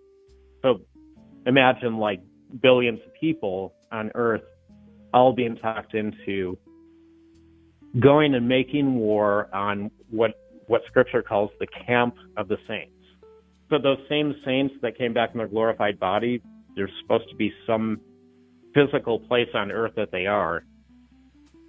and people are talked into making war against them, and that's the Gog and Magog war thing. And at that point, Yahuwah himself steps in and says, no, you don't, and he burns them all to death. He destroys them with fire. And it's also at that point where the second resurrection happens of all the people who have ever lived. So the first resurrection was just those saints from tribulation that were killed. But the second one is everyone. And then and then them, including all the humans that are just happen to be alive at that time, they go before God in the white throne judgment of everyone. He judges the living and the dead at that point. And then once that is done, he destroys everything and makes a new heaven and a new earth. The end. That's literally the end of the Bible. Okay, so that kind of is what the previous caller was saying, something similar to that, as far as the timeline goes, right? Oh, I missed the last call. I was okay. on a phone call, so I missed it. So yeah, no one ever talks about this second resurrection. I never really hear Christians talking about it, and I think it's because everyone's been driven to be futurists when it comes to prophecy. Like, oh, after the 1,000 years of him reigning on earth, that's so far in the future, there's no point in thinking about it. Right. But anyway, that is what it said. One thing I was wondering about when I was entertaining these people's theory about the little season, what about earlier in Revelation where at one point God rolls up the stars like a scroll? Mm-hmm. And I was wondering, well, if this theory were true, maybe that explains the weird look of the Milky Way. You know, this massive concentration that looks like a wrinkle in the sky. Mm-hmm. Maybe. I don't know. Yeah. Right, So, I don't know. It would have been a huge conspiracy to actually talk the whole world into thinking there were an extra 1,000 years and they called it the Dark Ages, and getting everyone to believe that. I mean, that'd be massive. But then again, talking the whole world into thinking we live on a spinning ball is a pretty big one, too. So, I don't know. Yeah, but there's also a lot of people who figured out that was a lie, and we're unraveling it, so I don't know. Are you saying that you're saying that possibly they could have pulled this off too? Pulled what off? The hiding everyone in the hiding the 1,000 years of Christ's reign on earth. I mean, I don't know. I guess it's possible. Yeah, that's kind of where I am too. Yeah. And spiritually, I'm okay with kind of holding both theories at the same time, and just knowing that either way, I'm just going to make sure I'm covered. Right? That's the key. Is like, really, ultimately, these things aren't really something that we should be like thinking about all the time or be worried about. It's better to just live life as best you can, like be the best person you can be, you know. Yeah. If you do something wrong, make amends. Even said that. Yeah, he said that outright. He said basically just make sure that you're ready. So that would apply if this theory is true, or we really are still waiting for tribulation and his return. Either way. Right. One thing I do like about the little season theory is there are a lot of places in the New Testament where Yahushua is definitely saying, I'm coming back, and it's going to be soon, and a lot of you are still going to be alive. In different places at different times when he was speaking, where he said those things. So that's always bothered me. And this theory resolves that. So I like that part. Yeah. It is interesting. Yeah. And either way, we've got a massive deception ahead of us. And it makes me wonder about how the alien agenda fits in. Again, Well, I can see it fitting in with either theory. yeah, actually, the last caller that you said you missed, maybe later you can go back and listen to what he said, but he was talking about like what's going on in the north, and that he thinks that that's where the camp of saints is, and that it's being hidden from us, and we would never know it. And it is true, like there could be. I think they are hiding something in the north. What exactly is being hidden, I don't know, but it does make sense to me that things would be hidden in the north. And I've also seen other people outside of, our circle. I've just, random stuff I look at online, that people that think that the whole alien deception is like the bad people, the evil people running this place, convincing everybody that, we're being invaded by aliens, but actually it would be like the Christ coming back or whatever. It was like something like that, where everybody would be convinced to be against this entity that comes back, but that's actually good, but we're all told it's bad to make us fight against God. So this little season theory, that fits in perfectly. Because, that it fits in with the whole Gog and Magog war thing at the very end of the book of Revelation. That we're all deceived and we're all talked into going to make war against the camp of the saints. So that alien thing fits in perfectly with that.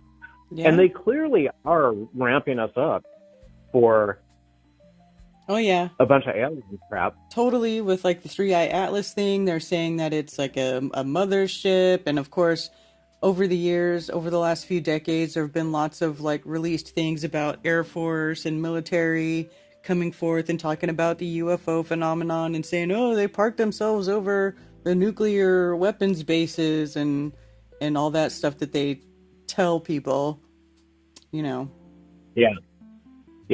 I think we're going to see whatever they're cooking up with the alien thing by the year 2030. Yeah, probably. Because they won't shut up about the year 2030. They started jumping up and down screaming about 2030 in earnest back in 2020 when they launched that whole project. Right. Yeah. So we're going to find out one way or the other. Yeah, I guess so, eventually. It's not going to be boring. No, it's definitely not boring. All right, that's all I got. All right, thanks for calling. Okay, thanks. Bye.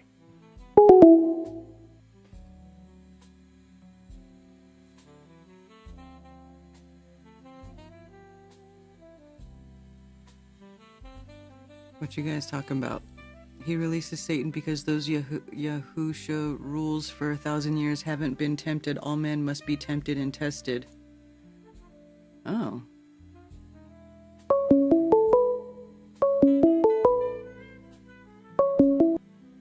Thank you for calling Coffee Talk. You're on with Karen B.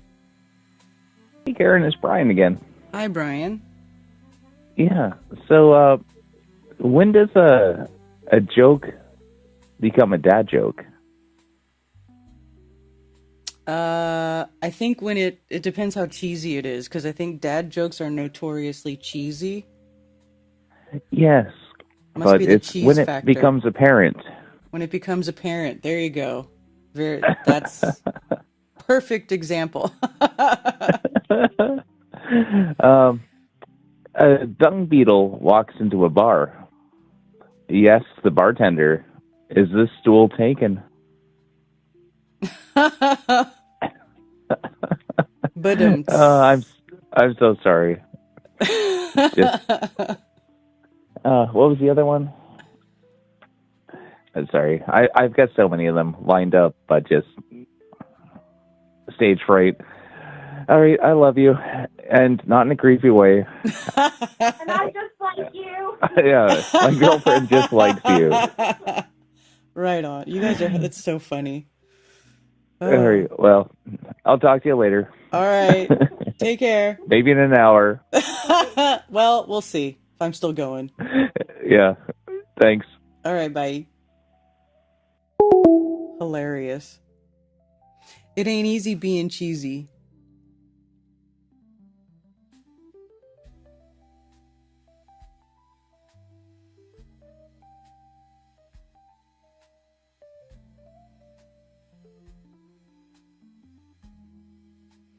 It's a great airport considering it's the biggest. Oh, you're talking about Atlanta? Easy peasy, except for the queues. We do not know what we are doing here. We do not even know what here is. Yeah, that's true. We don't know what here is. Atlanta's a big airport hub. I just don't like the actual city of Atlanta, like outside the airport. Not a fan.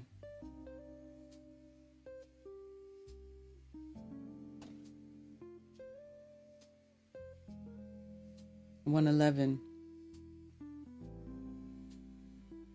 Okay, so speaking of Ginger, ShamWow guy running for Congress in Texas. His name is Vince Shlomi?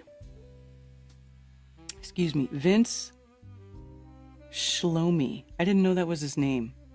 The ShamWow guy is running for Congress and is looking to wipe the floor with the competition.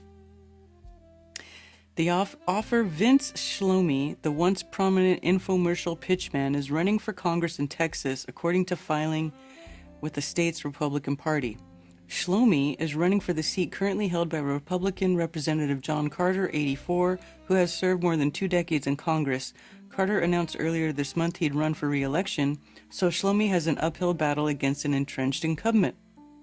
The former pitchman, best known for his role selling the ShamWow towel, told Fox News that he wants to destroy wokeism in Congress and that he's been motivated by the political infighting in the country to run and make America happy. In 2009, Shlomi was arrested for aggravated battery after a fight with a woman who was also arrested. Prosecutors declined to press charges. Says that he takes full responsibility for his actions and that he would cut down on partying. People understand you make mistakes in life. Hopefully I won't make another mistake. Shlomi's candidacy is listed on the state's party's website ahead of the state's December filing deadline for candidates, but he hasn't yet filed with the Federal Election Commission. The state's primary takes place in March. Interesting. ShamWow guy. You know what I remember him as? He didn't just do the ShamWow. He did the slap chop.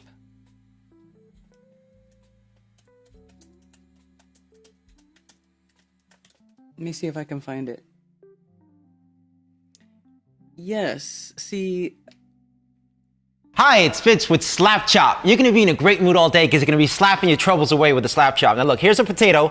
1 slap, you got big chunks for stews. 2 slaps, home fries in a second. And look at this, when you add a mushroom, the more you do it, the finer it gets. You don't have to switch any blades. Now, you love salad, you hate making it. You know you hate making salads, that's why you don't have any salad in your diet. Watch this, 1 slap, salad. I love pizza too, but once in a while, get the veggies in. At least throw it on top of the pizza. You're gonna change your eating habits. And I'm gonna Soup, skip go. to the most You're gonna love my nuts. Watch this. Almonds, walnuts, comes You're with a gonna love my cover. So nuts. you can do everything. Ham, and you're gonna love this.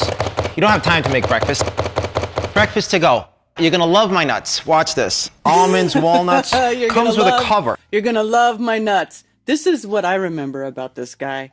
You're gonna love my nuts. So you can do everything in the cover, all right? Or you can do it on the board, whatever you'd like. It's so easy, 1 finger. If I could do it with 1 finger, you guys can do it with your whole hand. Kids can do it. You know what they charge at the ice cream stores? $1 for toppings at the ice cream stores. Add a couple cookies if you want. nuts, you can make it for 10 cents. Stop throwing your money away. You know, not only nuts, what about fruit? Put a mango. Look at that. Isn't that beautiful on your ice cream? The reason you're gonna slap.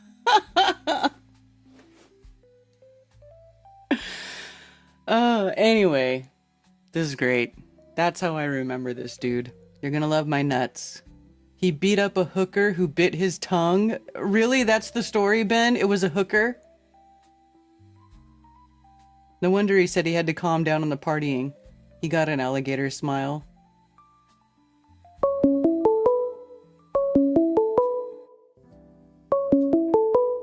I know. I mean, thank you for calling Coffee Talk. You're on with Karen B. Hey, what's up, Karen? What's up? I just, I don't know. I was listening to your show. I used to listen to you guys back in the day when you used to be with Mark, back in the day before like Patricia came back on. Mm-hmm. And I just happen to be driving to work right now, and I heard and I saw that you're live, so I was like, oh, let me give him a call. It's like one of the things that I was thinking about that I was listening to was Iro Landucci. I don't know if you guys stay in touch, but he's like deep in research. I don't know if you follow his show or anything. Well, I would follow him more if I spoke Spanish. Okay. But well, you know, he has a Spanish and an English channel. Yeah, but the English channel doesn't get as much attention as his Spanish stuff does.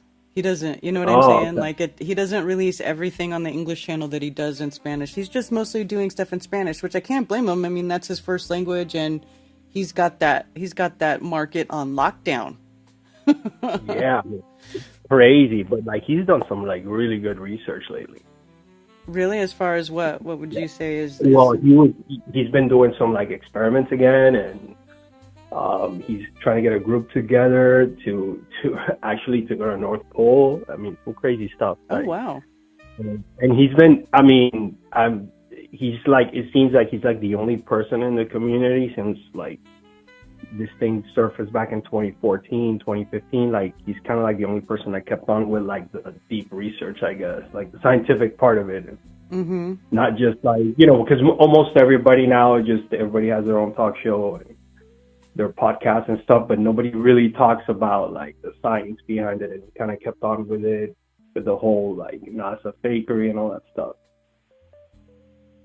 So it's very interesting, but yeah, I just want to mention that just to see if you guys are still following him or any of his work.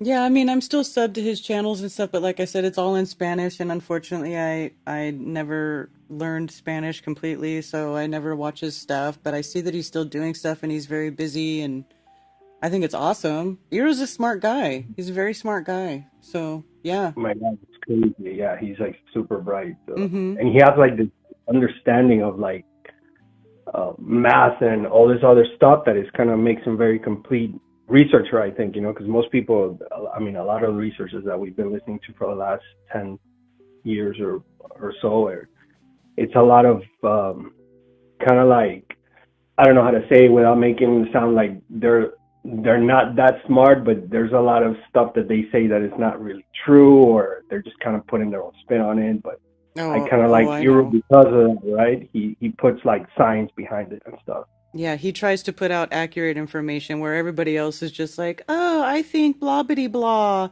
Look at this picture I made. Yeah, I totally get it. I also like the guys like them, and then also the guys that are doing Glowbusters, Alan and Shane. I think they're really good too. You know, they're very technical. They're very good at the math. Yeah. Yeah, they don't get caught up in like some kind of like dogma of like this is what it is, and whether you like it or not, it's like, you know, you have to be open to this, because at the end of the day, it's like that other caller says, like we don't even know where we are, when we are, what point in time we're in. You know, our whole timeline is so screwed up that it's pretty crazy. As a matter of fact, like 2 months ago, I went on vacation with my wife, and it's different when you have like eyes to see and you see what's really out there. And we went to New York, and we're just walking around, and it's like all these buildings, they just stand out now, because you're like, how do these people build these things back in the 20s, 30s? You already know that it's like the timeline is screwed up just by looking at that. with a different set of eyes. If I would have seen that 10 years ago, I would have been like, oh, whatever, not a big deal. But now when you really see the architecture and all this other stuff, and a couple of years ago before the pandemic, we went vacation to Europe, and it was like, wow, like mind blown, because some of these buildings are just so complex, and the detail that you see on some of these buildings is just unbelievable. And that's kind of like a big red flag, and it's kind of like the smoking gun, but it's really hard to put your finger on it, because it's really hard to tell, when these things were built. We know they definitely weren't built by people in horse and buggies and that kind of stuff. It's just impossible. Yeah, well, horse and buggies were never used for construction. That's a mode of transportation. Correct. It's just, it's just like generalizing, what people say, how things were constructed back then. But yeah, some of these buildings really stand out. And the whole Tartaria thing, I think, is like a sort of a psyop, just to put a name on stuff. It's just like stamp it, like this is Tartaria. But I think it's a lot deeper than that we don't really understand what's going on.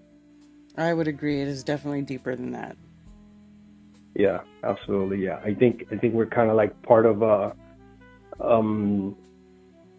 I don't know. It seems like there's been like a couple of resets in the last couple 100 years. That's what it seems like to me, just based on looking at the different architecture, because it doesn't all match. Some of them looks like Greco-Roman, some looks like older than that, but they're kind of like bundled into the same timeline. So that doesn't really make sense. But yeah, that was just my 2 cents. I just wanted to ask you about that, about Eero. Yeah, Eero's great. I wish I understood Spanish so I could watch his stuff.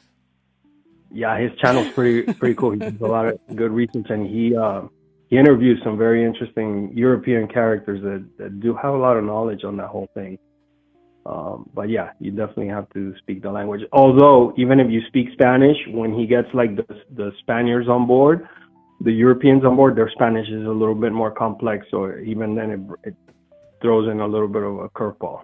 Oh yeah, is it like especially with the Castilian terminology and stuff like that? It's a little bit more difficult to understand. Oh, okay. Like they use different words, different slang terms. Different lingo, yeah, different terms, and also the when they start using like signs lingo in Spanish, is like I'm lost, game over.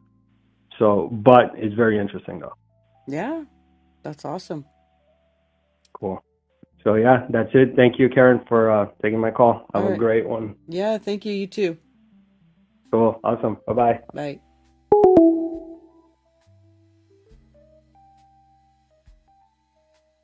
Ben, now I gotta look up the story about Shlomi.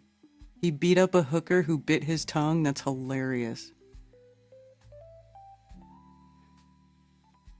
How's about retiring, you old coot? Yeah, no kidding.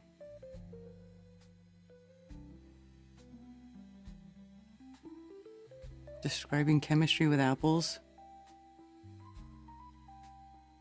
Shlomo is a Hebrew name, Shlomi. I mean, you're gonna love his nuts.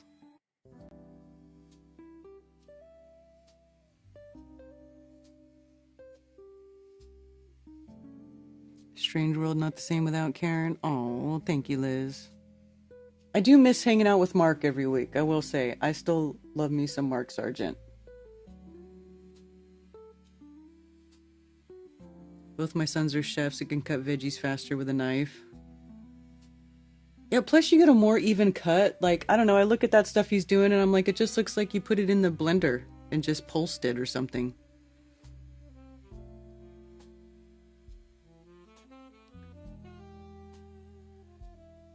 Copper is toxic in early 2024. Now, recently, even Crow 777 has a guest saying this, so love your liver, man, is talking sense.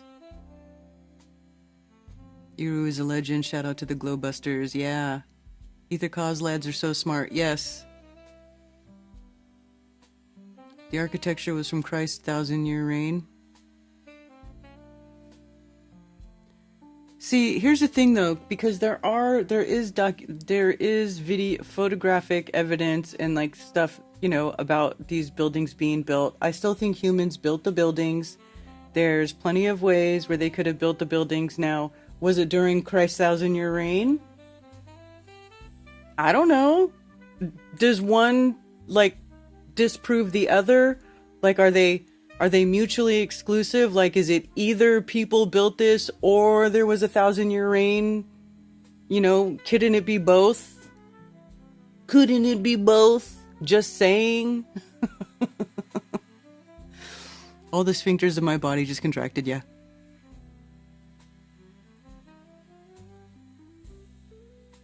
St. Petersburg in Russia. Same thing you sent to Ben?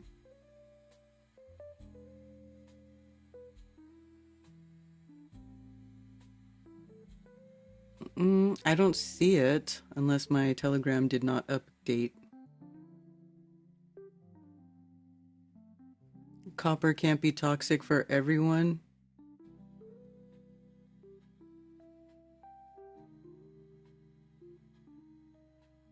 Wow, that actually explains a lot about Canada. Someone's right, Billingtano? Right? Right?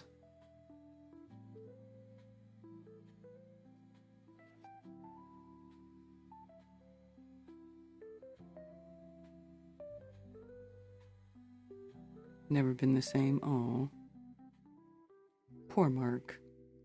I mean, it is Mark's show. I agree humans did it during his reign. Thank you. I love, I know the buildings were much bigger and ornate and they took a little bit more time and care. But I think there was still like an essence of craftsmanship, like a pride, like where they wanted things to actually look good, not just be functional. And things were built to last, not built to code. And there is a difference. Not that having building codes is a bad thing, but those are like minimum requirements. So companies,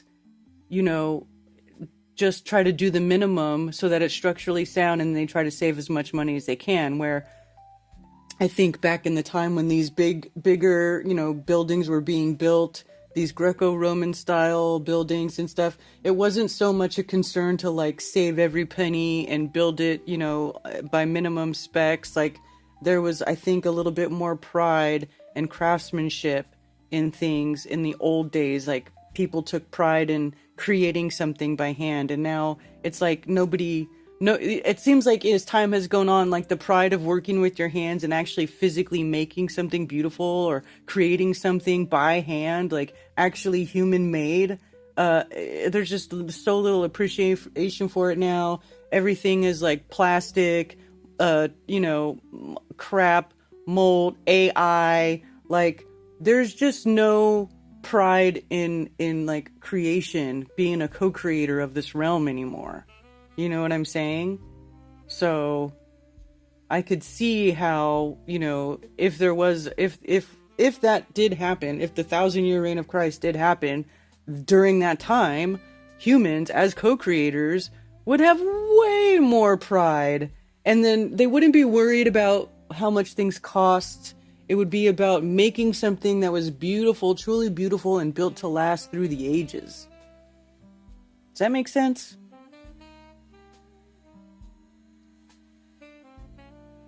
Rabbi fill in the blank. You ain't supposed to eat copper by the handful. Everything, dosage makes the poison. I agree with this statement. Mark and DJ are awesome. Mark and DJ are awesome. Up to code is like saying close enough for government work. Exactly. Exactly. Built to code, not built to last. That's the difference between, craftsmanship of times past versus now. Now they make everything the same. The ugly apartment buildings here in Nebraska are identical to the only... Exactly. You know what, Carrie? That's true. Because, like, even now, there's all these new neighborhoods going up. And, like, when I lived in California, back 20, 30 years ago, they started massively popping up all these, like, cookie cutter... We called them cookie cutter neighborhoods because it looked like they just took a stamp and they just stamped out the same house over and over and over again. There was, like, no variation from house to house. And now, there's like neighborhoods like that all over the place. There's a few of them being built in my small town, and it's like heartbreaking. All the houses look the same. They're all right next to each other. It's like there's no like style or creativity or anything custom. There's no individuality about the way these homes look. It's just all crap. It's all cookie cutter crap. I mean, not that they're, crappy houses or like they're not worth living in or anything. I mean, I'm sure they're nice homes for people, but there's no soul. There's no, it's just so uninspiring looking, Yeah. I keep copper in my water jug and chicken's water for 10 years now. My chickens lay almost as many eggs during the winter as summer. Not positive that it makes the difference. Houses around me being slung up so fast, yeah. Prison cells all look the same. Sterile environments. Exactly!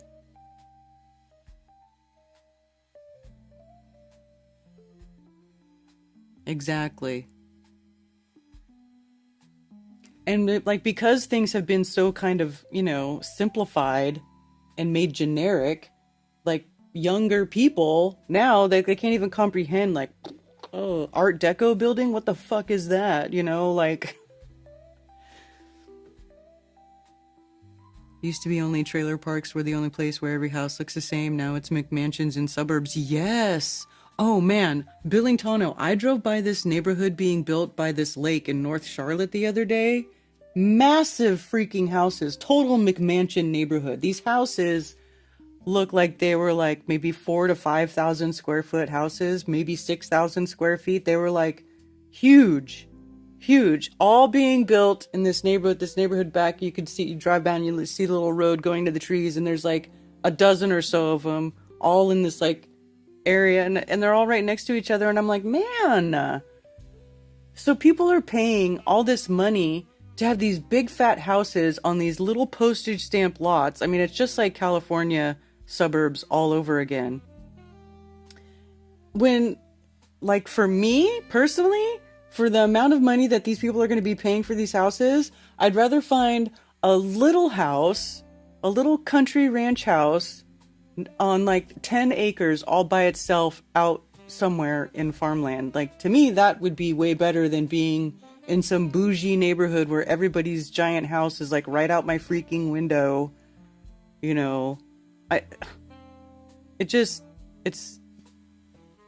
That just sounds like horrible to me. Chicken water. Downtown Detroit has some great Art Deco buildings, right? Oh yeah, massive apartments. Yeah, or like these apartments where you can't even tell one from the other. You're like, well, which freaking building is it? Anyway. Little House on the Prairie. Yes! I want a little house on the prairie. Brutalist and modernist architecture came from communist Germans and Slavics. Maybe. I don't know. I honestly have not looked into the history of that or how things came to be so blah. Blah.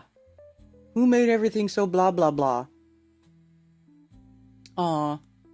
Speaking of blah, blah, blah, makes me think of Zulu, and it's almost the 1-year anniversary to Zulu passing,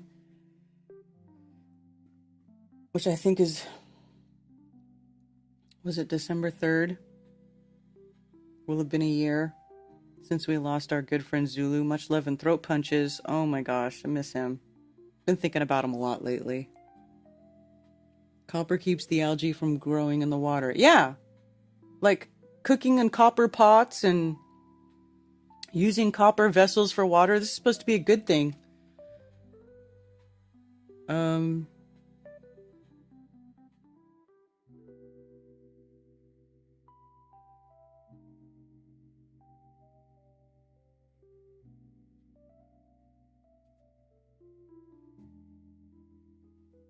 Cheers, Leland.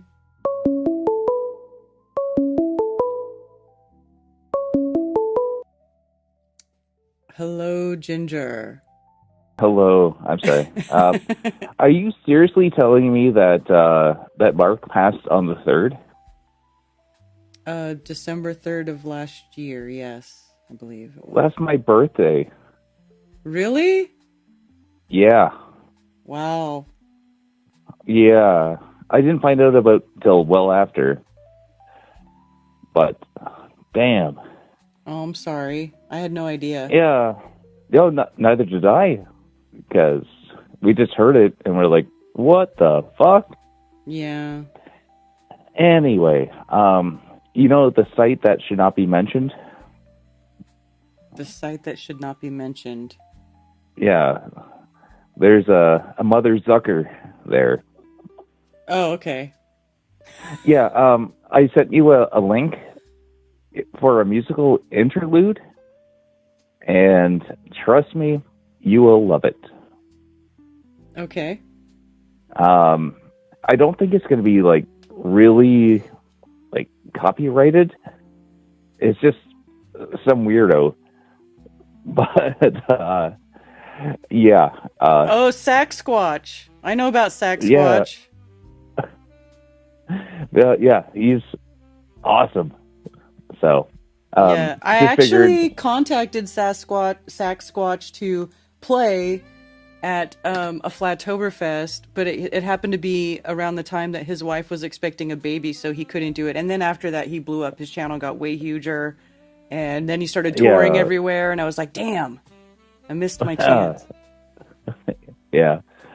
I'm so happy that you know that who he is because he's so friggin' awesome. Yeah, I love Sasquatch.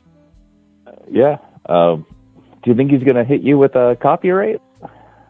I don't know. Well, I didn't. I haven't played his stuff on my channel. I probably won't play it. I don't know that he would hit me with a copyright or not. Well, what was it? The one we sent. Either way, he runs like through the forest and falls on his face.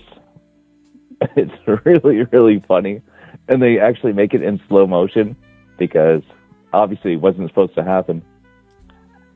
But yeah, I just figured Sasquatch. Yeah. Is what Monday vacation means. So yeah, sorry, I'm I'll stop calling. Thank you. All right. I love you in a creepy way. All right, bye. Bye. Oh my God, it's too funny. What a funny, funny day. Okay, Shamwell guy was arrested on February 7, 2009 after physical altercation with a prostitute in Miami Beach, Florida. Both he and the woman faced felony aggravated battery charges, but prosecutors later declined to file formal charges against either party. Dude, that's hilarious. I want to find an old article about it. Shamwell guy arrested. What really happened to Vince Offer. The arrest happened in 2009, Miami Beach, Florida. Vince Offer met a woman at a nightclub. The woman reportedly bit his tongue during their encounter. To free himself, he allegedly hit her several times. Both of them were arrested for felony aggravated battery. Oh my God, dude, that is hilarious. And he wants to be a politician? He'll fit right in. He will fit right in with those politicians. I say go for it, dude. Run for Congress. Yes. Maybe you can get that hooker to do some campaigning for you. Run your campaign calls. Your campaign headquarters.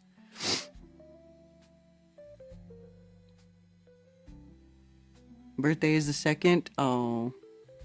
Well, happy birthday, Ginger. I'm sorry that happened on your birthday, but yes, it's been a year. Can you believe it? Can you believe it?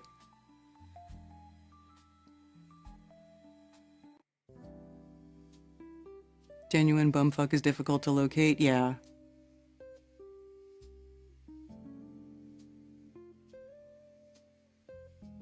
not the creator's option. Yeah, YouTube will just automatically do it. The algorithms hit you with the copyright. If I played more than 10 seconds of one of those Deftones songs earlier, I'm going to get a copyright. Just for playing 11 seconds of Deftones, whatever their record companies will get all of the proceeds from the advertisement for this video. It's just the way YouTube works. It's them tube. It's not YouTube. It's them tube. They tube. Grape is a prerequisite for being a politician. That hooker didn't like his nuts. Oh my god, Billingtano. Hilarious.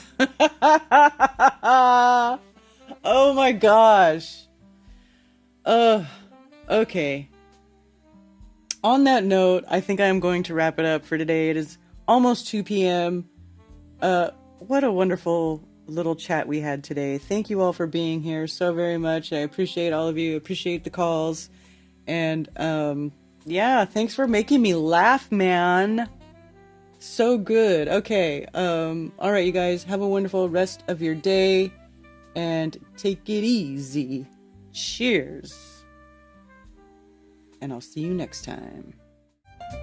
You can send physical mail to P.O. Box 10, Earl, North Carolina 28038. You can also follow me on Ko-Fi.com, and if you enjoy my shows and want to send me a tip, anything and everything is greatly appreciated, and thank you.